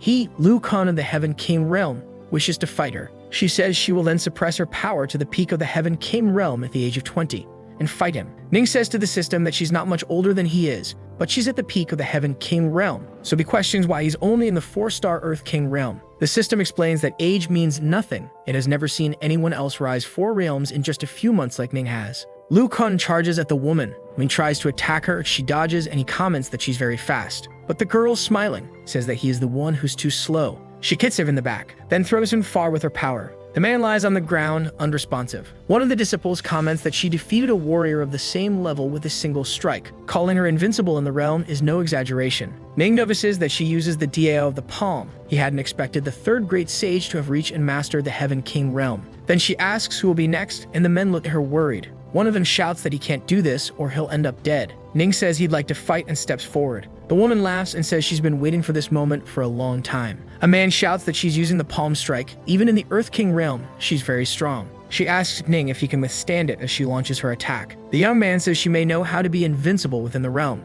but she cannot surpass him, and then they clash. Ning activates the sound-breaking art. Then he draws his instrument. The woman wonders if that art also has a spiritual effect. The system reports that he astonished the third great sage and evolved, acquiring the annihilating sound matrix. Smiling, the woman says that's interesting. For a long time, she's been able to eliminate an opponent with a single strike. She didn't think she'd need a second. Laughing, Ning says the unexpected is still to come, then uses the annihilating sound matrix. Defending herself, the woman thinks that this is a martial arts ability she only learned in the immortal emperor realm. Ning should know it. Then Ning launches a spiritual attack to suppress the woman's powers. He hits her, and she screams in agony. Ning laughs and says that as she falls, he'll finish her. She asks what the hell he's doing. He prepares to strike her. Then he hits her and says he's wanted to do that for a long time, and asks if mocking others isn't fun. From afar, everyone watches and says how ferocious, vigorous, and glorious Ning is. The woman gets nervous about the situation and begins to say something to Ning. She says he can consider himself dead. Then she slaps the boy hard in the face. He crashes to the ground with force, breaking everything around. In the crater, Ning looks defeated, and one of the disciples approaches, asking if he's okay. Annoyed, Ning asks if she doesn't know you're not supposed to hit someone in the face. He thought he'd be disfigured. 2 of the disciples watch in silence. Shocked, the woman asks if he has something magical on his face. She hit him with all her strength, and he still looks fine. He's impressed, thinking that what probably saved his face was the title of shame. Ming says she can only be invincible as long as she has dignity, so that means he won. The woman starts laughing and says he's really good. Tremor begins. A glowing blue orb surrounds the patriarch and lifts him into the air. Very pleased as she fades away, the woman announces that the third great sage finally has a successor. An explosion occurs. Ming wonders if this is the inheritance space of the great emperor. The woman approaches and says he's clever. Then she picks up a sphere and says her inheritance is within it. along with all the hard work of her life. Anyone who received it would be fortunate. Excited, Ning asks if the third great sage has an inheritance that can make him fly through the sky, and the woman says everything depends on his luck. Ning wonders if it can send him straight to the immortal emperor realm, and she says no. Still filled with excitement, Ning asks if he'll be able to reach the celestial realm. Serious, the woman says no. Indignant, Ning says it doesn't seem like it adds much, and the girl gets angry. She tries to stay calm, saying she shouldn't get mad at spoiled boys. Then she says it's better to teach someone to fish than to give them a fish, and that's why her inheritance is much more useful than one that simply gives powers. She picks up the orb containing her inheritance and begins to explain that she is called the third great sage because she mastered the Dio of palm, music, and fist. Ning asks if the Dio can turn someone into a sage, and if the highest realm isn't the peak, then it doesn't make sense that she became a sage. The woman asks if he's saying there's no way, and if someone really believes the highest realm is the peak of the Dio. Ning thinks he needs to practice patience. Then the woman says they should stop with the teasing.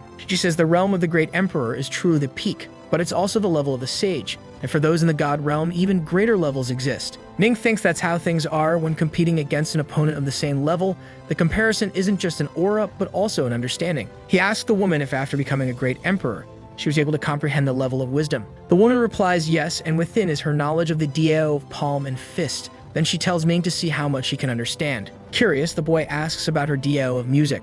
Annoyed, she says she hates to admit it, but her music power is already strong enough. Ning is happy to hear that and tells her not to be ashamed. The girl thinks about how that kid is really terrible. Then she shouts that she won't waste her time talking to him anymore and tells him to go learn something. Ning is struck by the knowledge sphere of the third great sage. He is startled. Then he feels filled with power. It's a vast amount of knowledge he can absorb all at once. The woman wonders how fast Ning can learn all of it. He gains access to various fist techniques, like her roar and her whistle. Ning thinks with all that, the girl truly deserves the title of third great sage. The system informs that it detected the host is absorbing knowledge about fist and palm, and that the absorption has reached proficiency level. The boy returns, and the girl asks how it went, but he says he's still not skilled enough. She replies that it's fine, and that with his talent, he'll understand everything in a few months. Ning says he only reached the level of proficiency. He thought he'd learn everything more quickly. The woman begins telling him not to be discouraged. Then she suddenly seems startled. She asks if he truly understood everything and actually reached proficiency. She says it took her 10 years to reach that level, but he did it in just half an hour. Since ancient times, no one has ever heard of a genius who could gain that level of understanding in only half an hour. If that boy becomes a great emperor, without a doubt, he'll enter the god realm. Then she tells him not to tell anyone that he understood everything in half an hour, not even a great emperor. Ning asks why. The one explains that their world is not just the 3 heavens and 9 spiritual domains. There are many other vast lands, even restricted regions. Startled, Ning asks if there's another continent in that world. Then the woman asks if he knows what his celestial physique really is. The boy says he doesn't know much about it. She explains that over the years, the understanding of the laws of heaven and earth cultivation has grown. The sacred physique comprehends these laws better and masters more advanced ones. As an example, she mentions the law of life, and Ning asks what that is. She explains that it is the law that governs life and death, and someone with the sacred physique can become the great emperor of their own life. Then she asks if he now understands why she doesn't want him to tell anyone about it. Ning says that if he doesn't grow strong, he'll likely be annihilated. The woman points to the sphere with her third great sage abilities and says she gave that to herself, and it's good for his cultivation. Ning says he already has abilities. The divine recollection is an ability that matches his sacred physique, and he can't cultivate other abilities along with it. She asks what he would do if she told him that it cultivates all 3,000 abilities at the level of the sage. She asks if he wasn't already practicing the 3,000 great abilities, and Ning says yes, but he didn't understand what they had to do with higher abilities. The woman explains that the more Dio paths there are, the harder it is to advance in the future. He might reach the peak level, and that would be impossible to surpass. Ning comments that she mastered palm, fist, and music at the sage level and asks if it was because of those abilities. She confirms and says that Ning's physique is compatible with her abilities and he can even go beyond the sage level. That way, he could reach sage level in the 3,000 great abilities. Even if someone powerful appeared, it would still shock the entire world. Ning thinks about how this is more of a secondary ability and won't conflict with his divine recollection. The woman tells him not to worry, she just doesn't want her abilities to be lost over time, and with Ning's physique, learning both abilities won't be difficult. Then she wishes him good luck in his training, and says that when he succeeds, she will naturally be freed from that state. Seriously, Ning tells her to rest easy because he won't let those abilities be lost. The system reports that the host has absorbed the understanding of the third great sage's abilities. Outside, the holiness wonders why those who entered haven't returned yet, and if they are in some kind of danger. The elder master hopes the patriarch is safe. Otherwise, he doesn't know how he'll be able to face the Empress. Another says there's no way Ning made it out alive. Suddenly, portals open high above and the 3 warriors who entered the final stage of the challenge emerge. The 3rd great sage appears and says the test is over. The holiness seems worried, but the woman says she found a suitable successor. Even so, the holiness is confused. She wants to know if the patriarch is alive. The great elder is startled and says it's not possible that their patriarch has died. Another elder laughs and says he knew this would happen. After all, a kid from the Earth King realm couldn't stay lucky forever. The elder master becomes furious with the girl and says that if the patriarch died because of her, he will destroy her tomb and the Empress will shatter her bones. Angrily, the girl asks if she ever said the boy was dead and says that he accepted her inheritance. Everyone is shocked that the 3 who fell from the portals weren't the ones who received her inheritance. But to the girl, that seems obvious. The holiness asks if that means the patriarch is still alive and received her inheritance. The girl confirms it. Very excited, the elder master starts laughing and celebrating, saying he knew his patriarch wouldn't fall so easily. Another elder shouts that now that she's found her successor, she should let everyone else go. However, the girl says that none of them are allowed to leave until the boy fully comprehends the inheritance. The elder asks why, and another says the boy might need 10 years to understand it, and they'll be stuck there. The woman says she doesn't care and tells them not to forget who's in charge down there. A bright light shoots down from the ceiling at high speed, startling everyone. The 3rd great sage wonders if Ning really understood everything in just half an hour. A kind of dome begins to crack. Inside it is Ning, slightly asleep. He opens his eyes and thanks the 3rd great sage. She approaches him and says he comprehended her inheritance in half an hour, and now he's 1 step away from the Heaven King realm. One of the disciples is shocked that he's now at the 9-star Earth King realm, since when he arrived at the tomb, he was only at 4 stars. Holiness notices that he evolved 5 times in just a few hours. A young man is indignant that Ning is right behind him, only 1 star away. His cultivation speed is terrifyingly fast. Excited, the elder master of the celestial demonic sects says that their patriarch is truly the best. Smiling, the 3rd great sage says that now that her inheritance has been understood, she will fulfill her promise and they may leave there alive. Then she gives Ning a ring containing all the treasures of that tomb. Now they are his. The young man takes the object and thanks her. Other disciples are shocked that all the treasures are in there and that Ning received both the inheritance and the treasures. An elder reflects that now all the disciples of the Righteous Alliance have been annihilated. Another observes that Ning is growing too fast and may disrupt their plans in the future. Both elders of the Righteous Alliance conclude that this boy cannot be allowed to grow any further. One of them asks the girl to let them go now that Ning has understood everything. He thinks that once they're out, they'll be able to eliminate the patriarch without even giving him a burial. The 3rd great sage says that now that the inheritance has been delivered, her remaining soul will not last much longer and the tomb will be destroyed. Smiling, Ning thanks the girl. She becomes shy at the gratitude. Then the girl approaches Holiness and says she has one final request. She wants her bones to return to the Holy Land of Yaki to be cremated. Holiness wonders if she wants to be burned together with the great Holiness Yogg-Swan, and the girl confirms. A woman meditates beneath a waterfall and someone calls for the little sage. She smiles. The girl hugs her from behind and comments that she has come to the immortal spring to cultivate again. She says the woman has worked hard and needs to relax a bit. The 3rd great sage becomes nervous and asks the great Holiness not to cause trouble. She comments that the celestial DAO is about paving a path to become a god, but the 2 of them have been stuck in the immortal emperor realm for too long. She needs to work hard to be worthy of walking that path and becoming a goddess. Serious, she says she still has a lot of work to do. Her friend tells her not to worry and places her hand on her face, then says she will accompany her on the path she is walking. After that, there would be much blood and many bodies along that road. The great sage says that after Yogg-Swan's departure, they never saw each other again. Curious, Ning raises his hand and asks if he can know how the great Holiness helped her relax. Stressed, the 3rd great sage says if he keeps that up, she'll make sure he stays there with her forever. Ning apologizes. The elder asks the great sage to rest in peace, as they will ensure her last wish is fulfilled. Looking at Ning, the woman asks him not to waste her inheritance. The young man says not to worry, he will make her skills known. She finally manages to relax, then says she'll soon be with her friend Yogg-Swan. Holiness comments to the patriarch that they promised to take him back to Yaki, then asks if he'd like to go with her. The young man reflects for a while. If he doesn't go home after finishing there, his wife will definitely cut a piece off him, but rejecting the sage would be disrespectful. While Holiness waits anxiously for an answer, the elder master of the celestial demonic sect speaks to Ning. He says that now that the patriarch has the inheritance, he should go to the celestial demonic sect as soon as possible. The boy agrees. Then he apologizes to Holiness and says he will visit her on another occasion. Suddenly, the whole tomb begins to shake. Holiness falls on top of Ning. He's startled by how close she is. Then he asks her to stay there and calls the great elder to check what's going on. He and the elder head out. They exit the tomb. A dragon falls lifeless, and the Great Elder wonders who could be so bold. One of the old men from the Righteous Alliance appears and says that bastard finally came out of the tomb. The Elder shouts the names Qian Feng and Jian Mei and asks what they're doing and if they intend to steal the inheritance.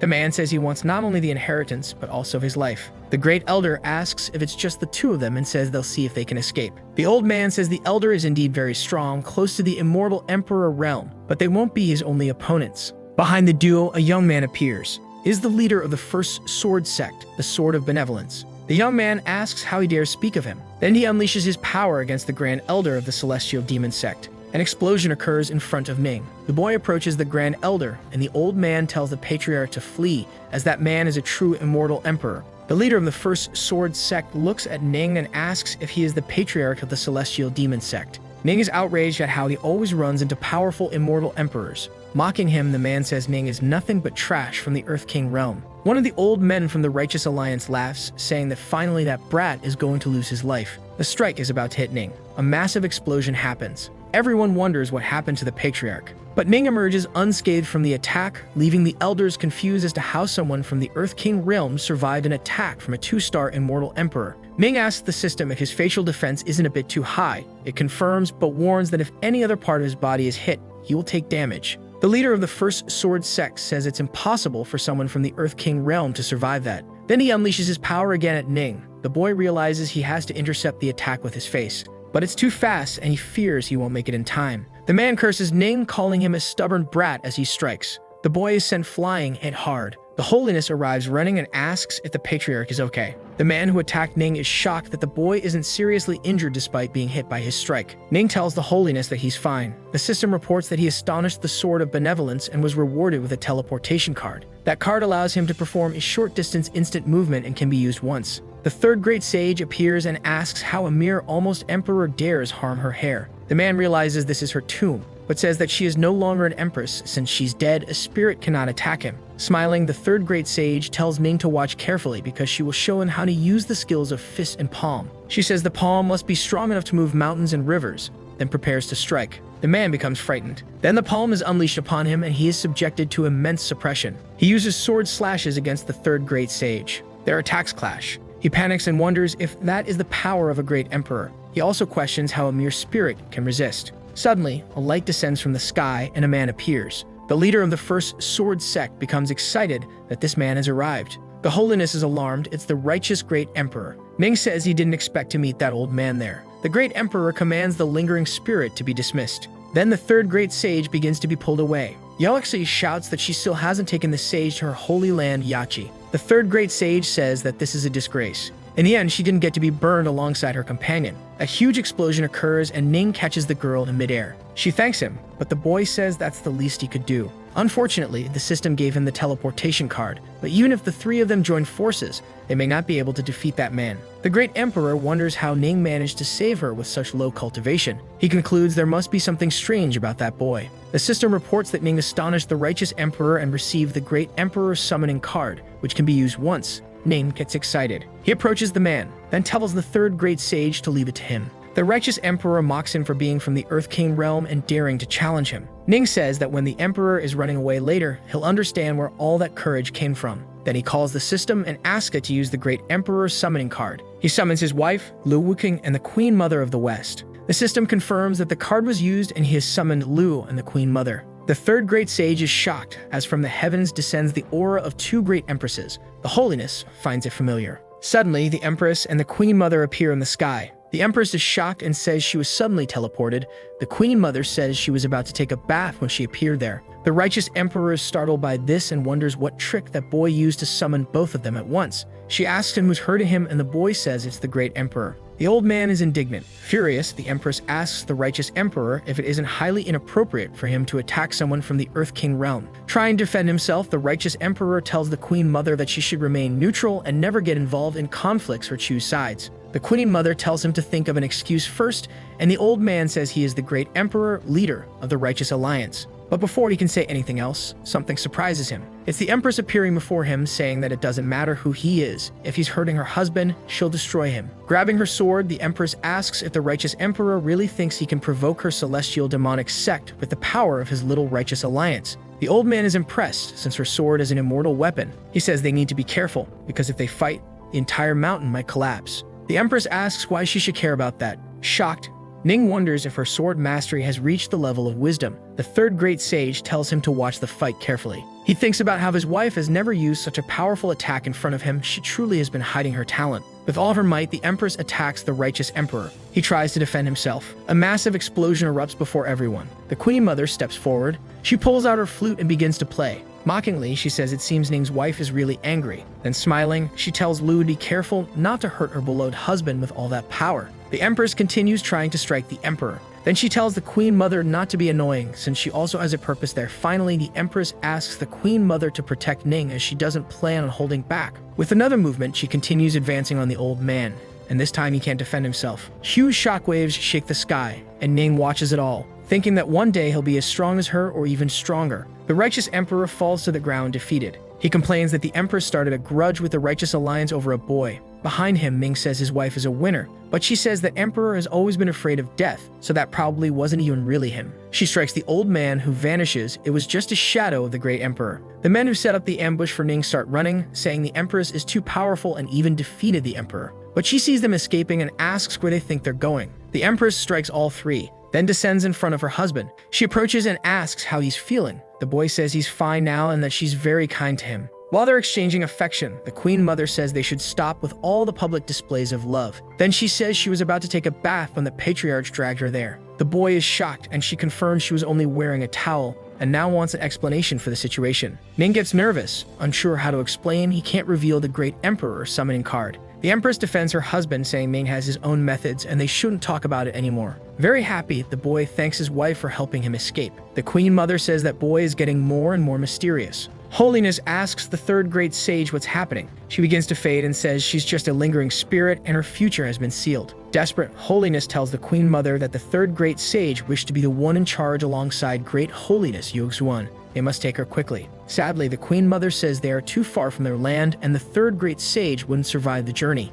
As she fades, the sage says it's all right. Reaching the heavens and meeting Yogzuan eventually doesn't sound so bad. She stops in front of Ning and smiles. He asks her not to worry because he won't let her legacy be forgotten. Before disappearing completely, she thanks Ning. He thinks about how one day he will be someone capable of fighting an emperor face to face. Time passes, and meanwhile, in another spiritual domain, the Righteous Emperor hides in a chamber. He reflects on how, because of Ning, the Empress destroyed his powerful shadow clone. Even the Queen Mother helped and didn't take the Righteous Alliance seriously. A man appears before the Righteous Emperor and says he seems quite angry, then asks if he arrived at a bad time. The Emperor asks that man when he will come out of seclusion, because now even the Queen Mother is siding with the Celestial Demon Sect. The man laughs and tells the old one not to worry. He recently fainted and has approached the boundary of the next realm. The Righteous Emperor is shocked and says that the man is walking the path to become a god even without participating in the battle for the divine throne. He replies that he's not a true god yet, but already at a level stronger than a great emperor. He calls it the false god. Soon, the Queen Mother, the Empress, and that damned Patriarch will all be dead beneath his feet. 15 days later, in the Celestial Demon Sect, the Empress tells Ning that his wounds are almost healed. He comments that she takes very good care of her husband. Then he asks how he can repay her. They lie down on the bed. The Empress asks if the third great sage didn't leave him a ring. The boy says yes, and that she said all the treasures are in it. Ning says he wonders what kind of good things are inside, and smiling, the Empress tells him to be mentally prepared for it. Confused, he asks what she means by that. Suddenly, the ring begins to emit a great light, startling both of them. Something comes out of the ring. Ning falls into an empty space and realizes that he's probably inside the storage ring. He wonders why it's so empty and if the woman tricked him. When he lands at the bottom, he finds a chest. He concludes that the treasures are probably inside. Upon opening it, he finds another chest. Already frustrated, he decides to open this second one. To Ming's surprise, it's several chests, one inside the other. Ming gets angry at the third great sage. Then he opens the last chest. From inside it comes the third great sage, laughing and saying that the boy is too ambitious and that the greatest treasure in her tomb is her inheritance. Ning gets furious. Smiling, the woman tells him to consider it a final act of affection for the new generation. She takes a scroll in her hand and hands it to Ning, who catches it in midair. As soon as he grabs the scroll, he appears again in the room with his wife. She asks how it went, and he asks if she knew there was nothing in the storage ring. Lu says that just proves the third great sage isn't only the poorest empress, but also the most greedy. If he's looking for treasure, he'll be disappointed. Ning says it's just a scroll. The empress comments that she didn't expect the third great sage to leave behind something so good. Then he asks if the scroll is really that special. Looking at the scroll, she says that if that formula is turned into a pill, it could help him reach the intermediate stage of the great success of his physique. She then says the celestial demon sect has all the listed ingredients, but the thunder heart fruit and the phoenix ice grass she will have to search for. Ming reflects that he can't depend on his wife's power forever. He needs to evolve quickly, so he says he'll find the ingredients himself. He comments that their sect is going through difficult times, and it might draw attention if she searches for the ingredients, so he will handle it. However, he says he's still not sure about the details of the prescription. Then he pulls Lu close and says she should help him study and take care of that formula. She agrees. The couple lies on the bed to review the scroll. Meanwhile, two little birds sleep together. Later, Ning leaves the palace. He reflects on how happy his wife was after their study session. They should do that more often. Now that he has mastered the Dao of music, the sword, and the palm, he only needs to master the Dao of the fist. A man has his attention drawn. It's because Ning descends from the sky right in front of him. He then greets him. Immediately after, he is startled because in just a few months, the patriarch has reached the 9-star Earth King realm. The system informs that he has shocked the elder and received as a reward the restoration of martial art, which allows full comprehension of a martial technique. The elder who guards the scroll vault of the celestial demonic sect asks which floor the patriarch wants to go to this time. Ning replies, the 5th. Then the elder tells a disciple to move all martial art techniques from the 1st to the 4th floor. Ning comments that he's only practicing martial arts and the elder doesn't need to act like a crisis is about to happen or like he's going to destroy everything. He begins walking through the 5th floor's corridors, observing the various fist techniques. He wants something worthy of the third great sage's power. On a shelf, Ning finds a scroll that teaches the Flaming Tyrant Fist,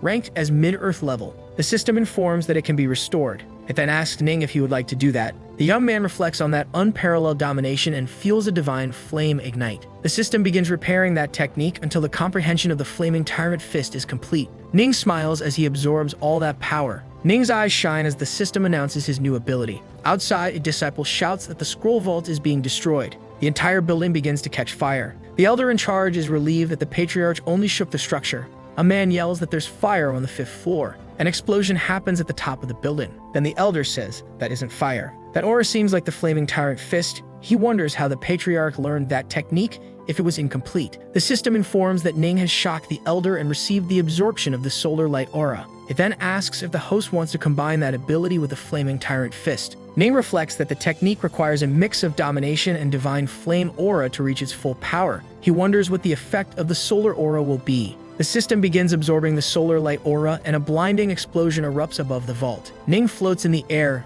glowing. The elder in charge is shocked because the patriarch is evolving. He wonders how the patriarch is using the solar light aura. All of Ning's clothes burn away and the female disciples are stunned. They notice his sculpted abs and the flame surrounding the patriarch grows even stronger. The elder reflects that the aura of the sun and moon is unlike any ordinary one. It's very difficult to absorb and harness for personal use. As Ning burns with divine flame, the elder thinks about how he's only a cultivator in the Earth King realm. Suddenly, Lu appears. Surprised, the elder greets the Grand Empress and feels more at ease, knowing the vault and the patriarch are now safe. A golden miniature figure of Ning forms, leaving the disciples frightened. Confused, the elder asks what that is, and the Empress confirms that it's the Great Dao body. Apparently, that only appears when the Great Dao reaches its limit, meaning Ning likely understood the Flaming Tyrant Fist completely. The Empress says that Ning hasn't fully comprehended it yet, but he's pursuing it. The system informs him of the deduction of the Great Dao. With it, he can form the great body through which the host can evolve to his limit. Ning opens his glowing eyes.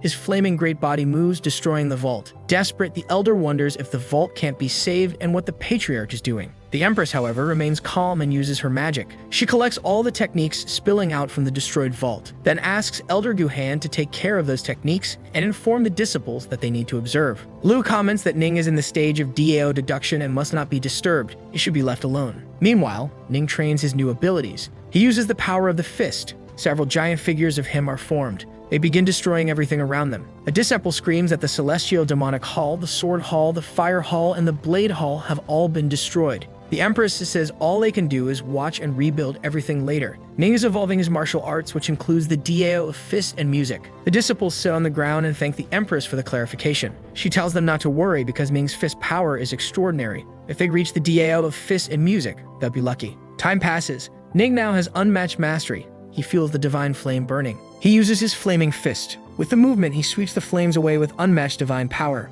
The system reports that the deduction of the DAO of the fist is complete and the great body begins to dissipate. Ning is happy to have mastered the flaming tyrant fist. Then the system announces that he astonished everyone in the celestial demon sect and obtained an immortal weapon, the meter gloves, which remain invisible. Ning equips the gloves. Now his power is far greater with this immortal weapon, and no one will know. The Empress asks her husband how he feels, and he says he's fine, but still doesn't think he's deduced enough. Then Ning notices that he destroyed the entire storage room and becomes desperate, but the Empress says it's fine, and that as a member of the sect, his cultivation is more important. The elder and the disciples are angry that she is spoiling the patriarch. Someone appears and asks who could cause such a mess in the celestial demon sect in the presence of the Empress. The man announces that the Holy Land of Tianbao invites the patriarch to its annual auction. Ning asks why they are inviting him. In the celestial demon sect inside the Whispering Rain Tower, the Empress apologizes for the inconvenience, but the demon sect is undergoing reconstruction, and they are there to discuss the Tianbao auction. The man says it's all right and that the Empress knows what's best.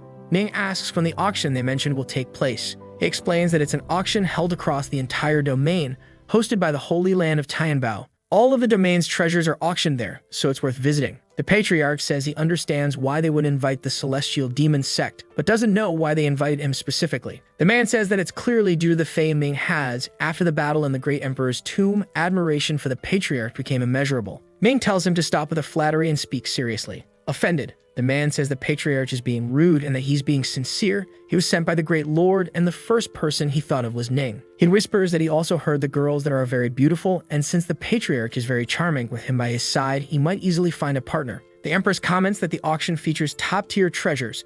The Patriarch could try his luck and maybe find the herb he needs. Smiling, Ning says that since his wife thinks the auction is worth it, he'll go participate. She says that although the relationship between the Supreme Divine Realm and the Celestial Demon Sect isn't the best, they won't attack Ning. Then she stands up and says she still wants to make sure of that. The Empress approaches the two. She grabs Ning by the collar. He kisses her. The man who invited Ning asks if that's something he should be seeing. The couple's kiss emits a glow. Smiling, the Empress says she planted a formation on his body that will block attacks at critical moments and keep her informed.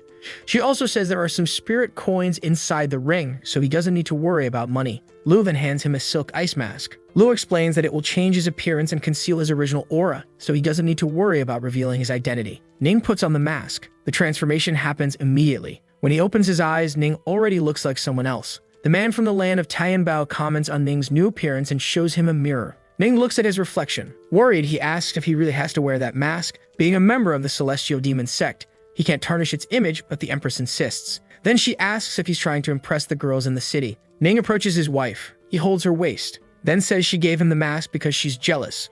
Lu looks confused, and Ning explains that she's afraid his physique will cause trouble. The man watches everything and feels sad because he was hoping to win over some girls using the charm of Ming's physique, but now he's ugly. The duo arrives at the city of Shenzhou. Ning comments that the Wind Shadow horses are incredible. It only took them half a day to arrive. The man tells Ming not to underestimate the horses just because they are level 2 beasts. They can travel long distances quickly and are treasures of the Holy Land of Tianbao. Excited disciples run by, saying that the 9-step Wind Thunder Terrace has opened again. Curious, Ning asks one of the disciples what that terrace is, and the disciple asks if Ning is an outsider for not knowing. Legends say that this terrace contains the most mystical and divine Thunder DAO among the 3,000 great DAOs, and in 9 steps, one can reach its summit. If you make it to the 8th step, you might get the chance to dine with the princess, the disciple says, eyes sparkling. The young man seems excited and asks if the disciple is talking about Princess Yuling, one of the 3 great beauties of Shenzhou. The disciple replies that it is indeed her. The young man runs off and tells the Patriarch to hurry. They can't waste time.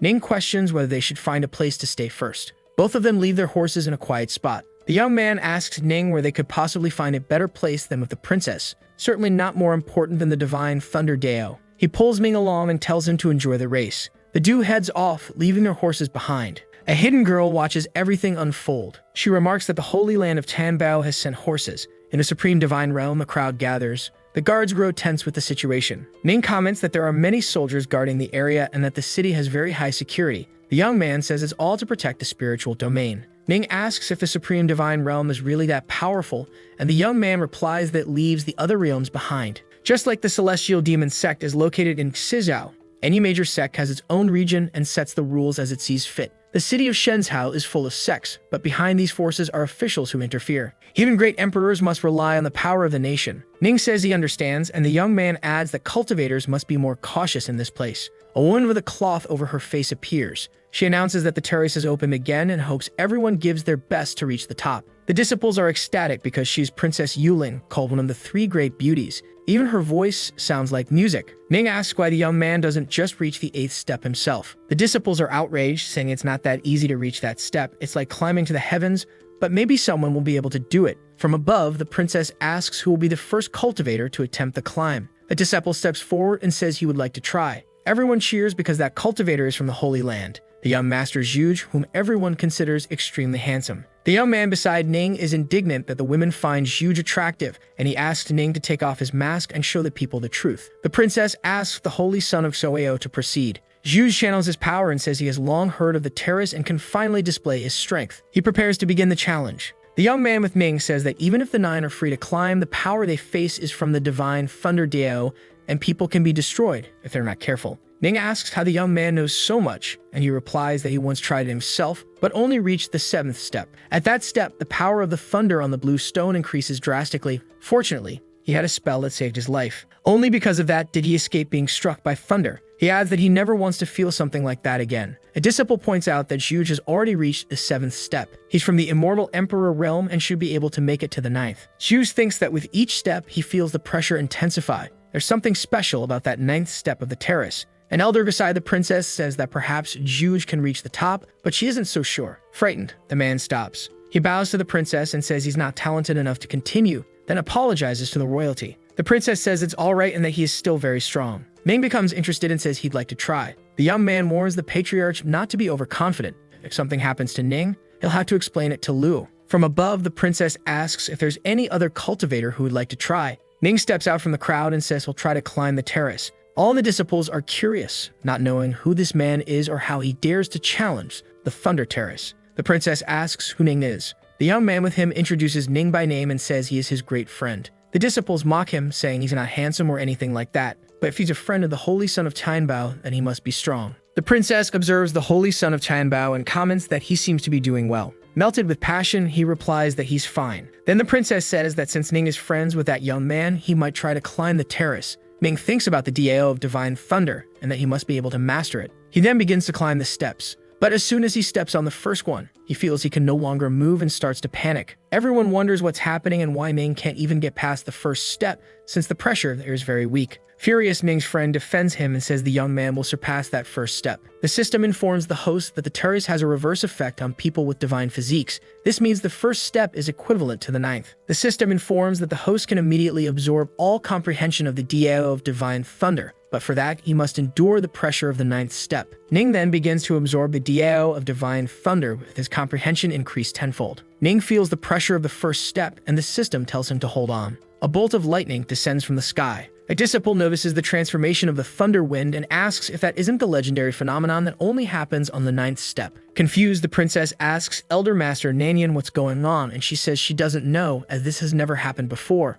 Ning begins to undergo a transformation. He reflects on how lucky he is to have already been blessed by thunder and to have spiritual veins attuned to it. Otherwise, he wouldn't be able to endure all of this. Dragons form around him, and Ning screams. Everyone is shocked and wonders how anyone could survive a situation like that. If Ning didn't die, he must have an incredible defense. The system informs that Ning has stunned the city's cultivators and has received the trial pill as a reward, which grants partial resistance to Thunder's effect once consumed. Using all his power, Ning asks the system to use the Thunder Trial Pill and the Miraculous Healing Pill. This happens, and Ning finds himself surrounded by dragons as he steps onto the stair. He feels immense pressure around him. Slowly, he begins to advance. The system informs that the Dao of Divine Thunder has been comprehended. Ning reflects on how the 8th step, which should be as hard as reaching the heavens, now seems super easy. People are left speechless. Everyone starts watching Ning closely, wondering if he'll be able to reach the 9th step. He shocks everyone again, so the system rewards him with another point of comprehension in the Dao of Thunderwind. The young man thinks there are many people there, and he has just reached comprehension of the Dao of Thunder. If he doesn't reach the 9th step, he won't need to explain anything. So Ning decides to stop there. The cultivators are shocked. One of them says Ning isn't capable of reaching the 9th step. Another notes that he did reach the 8th. Ning's friend asks if getting to the 8th step doesn't mean he can have dinner with Princess Yuling. The crowd is outraged that she might dine with an ugly man. Ning walks down the stairs and calls his friend to leave with him. The man asks if he doesn't want to have dinner with the princess. Then Ning says she's not as beautiful as his wife, so there's no reason to dine with her. The cultivators are outraged and question how he dares say his wife is more beautiful than one of the 3 great beauties. Suddenly, a voice asks Ning to have dinner with her. He says he's busy. Smiling, she asks when he'll be free. Ning says it depends. The princess finds it interesting to observe someone who has no interest in joining her, unlike everyone else. A man appears behind her. It is the 3rd Highness of the Supreme Divine Kingdom. He asks Yuling if anyone managed to reach the 9th step and tells her she can say anything to him in secret. She says no one reached the top of the 9th step, but one man did reach the 8th. His Highness says he clearly felt a strong thunder reaction from the terrace's 9th level at that moment. He then comments that the 8th step isn't all that special. The princess asks Master Nangan to find the friend of the Holy Son of Tanbao, and the elder says she will do it. In the city, the young man asks Ning why he turned down the princess and if he's an idiot. Ning replies that it's very easy to have dinner with the princess after reaching the 8th step. The man asks if Ning is implying the princess has ulterior motives, then says he doesn't believe that. He keeps talking to the patriarch, but Ning asks him to stop being annoying and find a place for them to settle. The young man tells the patriarch not to worry because he already found a place and left the horses there. But when they arrive, the horses are gone. He starts panicking, saying some bastard must have stolen them. Ming tells him to stop wasting time, they need to prepare for the auction. Night falls. In their lodging, Ning is cultivating. He's completely focused. He reflects that thanks to this Dao, the journey has already been worth it. Everything will be even better if he can get the 2 ingredients he needs at the auction the next day. At the Tanbao Pavilion, many people gather. Ning's friend comments that although there are many auctions, when it comes to valuable treasures, none compare to this one. Then he tells Ning to look around. All the strongest people of the celestial spiritual domain are there. They're also in a private room. Reflecting, he says the patriarch shouldn't be in the main hall considering his status, but Ning says he doesn't care. He's just here for the valuable treasures. Impressed, Ning's friend says how amazing the patriarch is, while Ning thinks that if people find out who he really is, he'll be hunted. In the hall, people start taking their seats. Ning comments that he didn't expect to see so many powers gathered in the city of Shenzhou. The young man agrees, but says the only lands with great immortals are Xiaoyo, the Supreme Divine Realm, and the Immortal Sword Sect. They announce the arrival of the princess. She enters with her elder master, another woman. The young man says no one expected the representative of the Supreme Divine Realm to be Princess Yuling. Ning reflects on how small the world is since they've just run into each other again. The princess heads to the high point of the hall. Her elder remarks that the man is at the auction and asks why they don't go greet him, but the princess tells her not to rush and to see how things unfold. A woman in red appears. She apologizes for being late. All the disciples fall for her and say there's no need to apologize, showering her with compliments and saying they could wait an eternity for her. Ming's friend says she's the best auctioneer in the pavilion. Everyone calls her Sister Qin Mei. Ning thinks that even the auctioneer is a powerful cultivator from the celestial realm. This pavilion is not to be underestimated. Shen Mei greets everyone. Then she declares the auction officially open. Next, she asks them to observe the first item to be auctioned. Ning is in shock. It's a mid-tier, Earth-rank martial arts technique, the Thunder Wind Divine Palm, starting at 1 million coins. People begin shouting their bids, trying to outdo each other. Meanwhile, Ning thinks those martial arts techniques are important to him, but they're asking for too many coins. Before he left, his wife said she left some coins with him, but didn't say how many. Ning enters his storage ring to check how much money is inside. A blinding light fills his vision. He's stunned by what he sees. His wife is definitely rich. She left mountains of coins for him. Ning asks the system to count how many coins there are, and it concludes 1 billion. Ning thanks his wife, and now he's ready to make the most of the day. Everyone keeps bidding, and the competition intensifies. A sect elder offers 1.6 million for the item. The auctioneer asks who will offer more. Ning's friend comments that the use of that technique is very limited,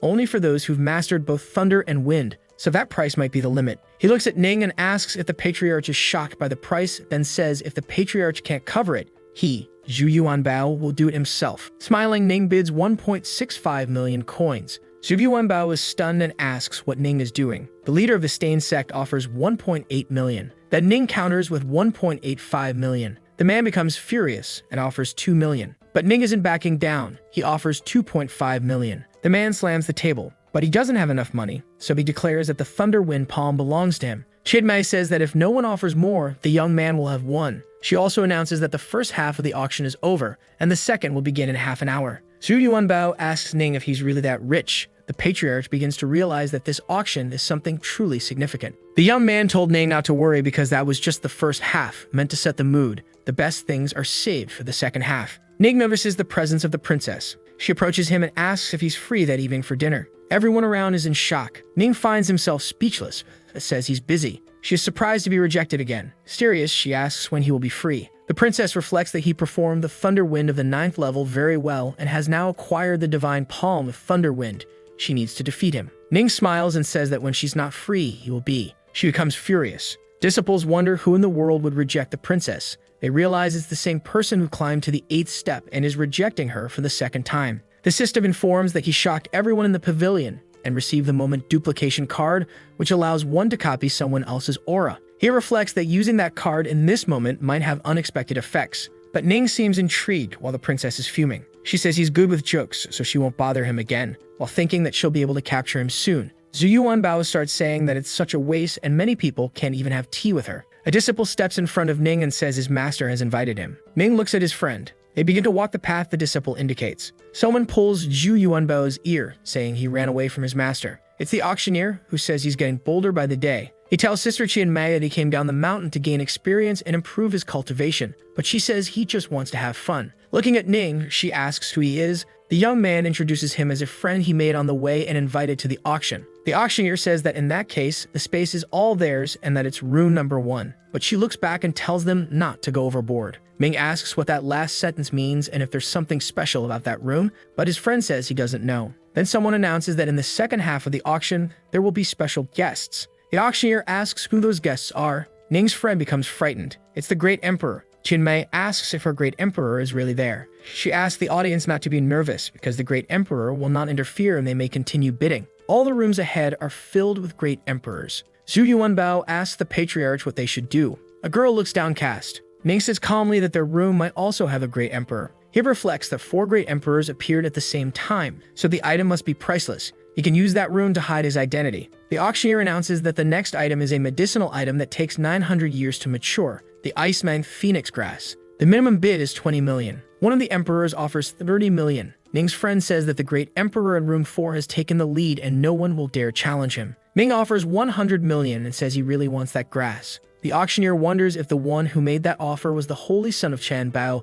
but concludes it was probably his friend. Ning reflects that the duplication card only copies the person who senses his presence first, so he needs to let someone feel his aura to use it and shock everyone. With such a high bid, Ning shocks everyone and receives the telepathic communication card. He concludes that with this card, he won't be exposed so easily. In room 4, a disciple of the Great Emperor says that the pavilion forbids revealing guests' information, so they don't know who's in the other room. The Emperor slams the table and asks who dares take his item. A huge light shoots out from one of the rooms. Zhu Yuanbao screams for the Patriarch, who asks the system to use the moment duplication card. The card activates successfully and the aura of the Great Emperor Xiaoyao can be used for 1 hour. Ning uses the power. Inside the Emperor's room, he is shocked to feel the power of another Emperor. Since he doesn't want to pick a fight with someone that strong, he decides to let it go. Then he says that since Ming wants it, he can keep the item. The young man is happy because he obtained the Iceman Phoenix Grass. Someone laughs and offers 500 million. Ning's friend wonders if that medicinal herb is really worth that much.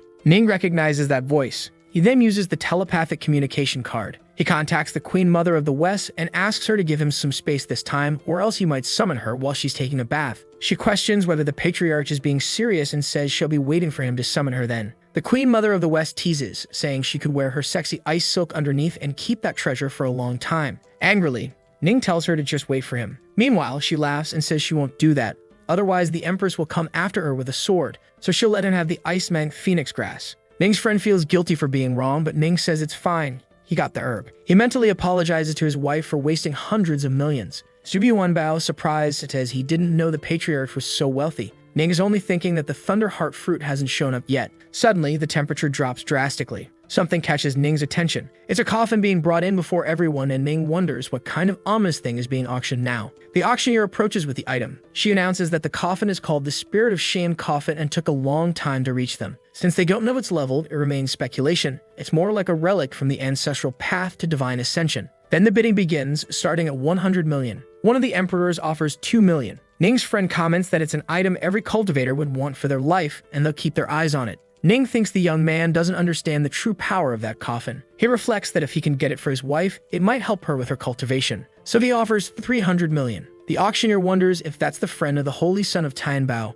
The Queen Mother of the West thinks Ning is just enjoying the excitement without any fear of death. His friend asks if he really has to play the rich guy that day. He already stole the herb from the celestial lord of Xiaoyao and now wants to do it again. The Queen Mother contacts Ning through telepathy and says that to evolve into the God realm, One must have true divine intent. She says she needs the coffin but doesn't want to ascend to the god realm herself. She doesn't know where he got his imperial aura but hopes he avoids unnecessary conflict. Ming reflects that the Queen Mother of the West has always helped him and doesn't seem to be lying. So he says he'll listen to her. The girl is happy and says the next time he visits her land, he'll receive a reward. The holy woman asks the Queen Mother if they should bid now that the patriarch has backed off, and she says yes, no matter how much it costs. She believes that cruel coffin might solve all the problems of the holy land of Yachi. Some time passes. Ning is entering his room. He now has the herb and the Thunder Wind Divine Palm. The young man reflects that the only thing missing is the Thunder Heart Fruit, but the problem is he has no information about it. Either way, he can search for it later. Right now, he should practice the Thunder Wind Divine Palm. The system announces that it has begun absorbing the knowledge and expanded comprehension by 10 times. Then it announces that he has mastered the mid-tier Earth-level martial arts technique. Someone knocks at his door. Ning wonders who it could be. Then he opens the door and asks what she's doing there. The Queen Mother tells him to take off that mask first. It's way too ugly. The holy woman agrees. The young man hesitates for a moment, but then he removes the mask. They get excited upon seeing him and say his face is still stunning. Ning asks what the Queen Mother of the West is doing there. She grabs his neck, then says she's taking advantage of Empress Lu's absence, so she's forcing the patriarch to do things he normally can't. The holy woman covers her eyes, and the Queen Mother moves closer to Ning, but then she bursts out laughing and says she was just testing him. She didn't expect him to be so naive. Ning gets angry and says that when he's stronger than her, they'll put an end to the Queen Mother. They mock him, asking if he dares to try that now. The young man feels his pride flare up, so he steps closer to her. He starts hitting her, saying she asked for it. The Queen Mother is shocked that Ning dared to hit her. The system informs that he shocked the Queen Mother of the West and the holiness, and his cultivation aura increased by 300. The young man said that he's still a man after all and couldn't refuse something to the Queen Mother. He said that it was very interesting. The girl becomes pouty because he hit her. Then she grabs his shoulder. She says he needs to take responsibility for his actions. The young man asks what she means by that, if she wants to hit him too. The woman remains silent. The holiness tells the queen that they need to stop messing around and go downstairs to negotiate. The Queen Mother says Ning is a very annoying man. He asks why she even came. Then the holiness says there's a reason they came there. It's the roots of the Iceman Phoenix grass. Ning thinks he only needs the leaves of the grass so he can give them the roots. Smiling, he tells her to take it. He splits the grass in half and gives it to the Queen Mother. The holiness thanks him. The young man asks how she will reward him for making him lose hundreds of millions of coins for nothing in the auction. The woman asks how he wants to be rewarded and says she has no coins, but she does have 2 beautiful women. Ning gets shy. She leans in close to his ear and says she can offer him a breath of fresh air. Ning asks what kind of reward that is. The Queen Mother says there's no other way, she has no more coins, and he doesn't want a special reward. The young man shrugs and says he just has one question for her, then asks if she's ever heard of the Thunder Heart Fruit. Thinking, she says she knows a thing or two about it, and he asks where it is. Then the Queen Mother says it's in the Supreme Divine Realm in a forbidden area they can't enter. Ming concludes that it's the Moon Mirror Pavilion. He then realizes the princess is a great candidate for that. He thanks the Queen Mother of the West. She and the holiness bid him farewell and say to seek them out if he ever has a problem. The two leave. Ning puts his mask back on. He wonders how he'll get the princess to take him into the royal forbidden area since he can't use seduction with such an ugly face. Someone calls for him outside the room and the young man wonders if it's who he thinks it is. Opening the door, the princess is there. She says she wants to talk to him and asks the young man to listen. Ning invites her in and says they can talk. The girl is surprised. She thought he would reject her, but her sincerity and effort must have softened him. The two sit at the table, and Ning tells her to go ahead. The princess says she came because she hopes he'll go with her to the restricted royal area in the Moon Mirror Pavilion to talk. Serious, Ning says that since the princess is calling him again and again, it must be important,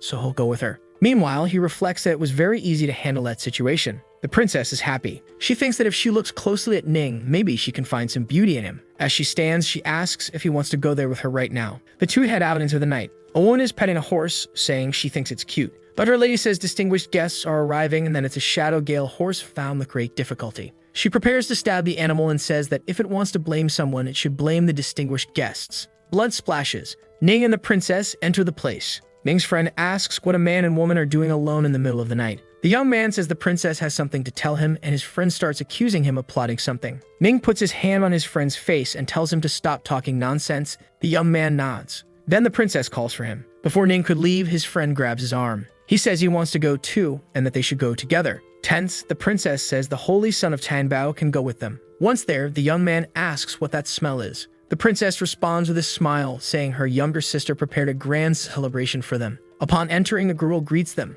commenting that her older sister brought guests. Upon seeing who the guests are, she wonders why they're there. Worried, the princess asks if something's wrong, but with a sulky face, her sister says no. Then the princess introduces her sister, Yukon, to the two of them and introduces them to her. Polite, Yukon greets them. The holy son of Tianbao asks what that delicious smell he's sensing is. Excited, Yuling says it's the banquet her sister prepared for them using a rare shadow wind horse. The young man stares with his mouth watering. Suddenly, he drops his chopsticks. In despair, he realizes the food is made from his rare horses. Confused, the princess asks what's wrong with Ming's friend, and the young man explains that they lost their horses a few days ago. Yukon rushes out, excited, and the princess asks where she's going. The girl says it's an emergency. The young man asks her where the horse meat came from, and the girl stammers. Furious, he starts yelling that he was searching for his horses, and she was the one who stole them. The girl asks why he's so angry. He tied the animals in a public place, and she had no way of knowing they were his. He shouts louder, asking how she dares argue with him, and Yukon asks if he's planning to do something about it.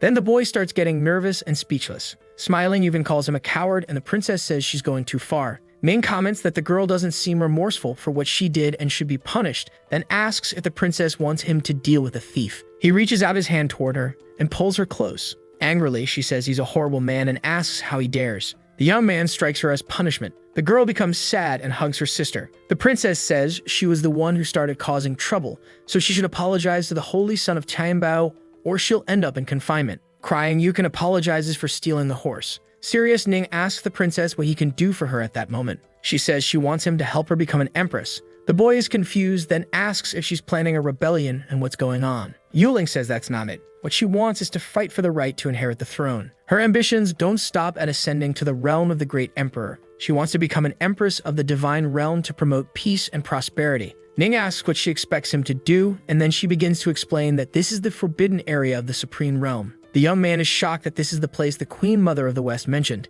It was created by the founder of the Supreme Divine Realm, used for cultivation, and there's something there she urgently needs to generate a quake as powerful as the 8th step of the terrace. The princess says she's tried for many years but never succeeded, and Ning reflects that this is why she sought someone who could climb the stairs. So the video ends here. If you don't want to miss the next part, activate the notification bell, and see you next time on Tab's channel.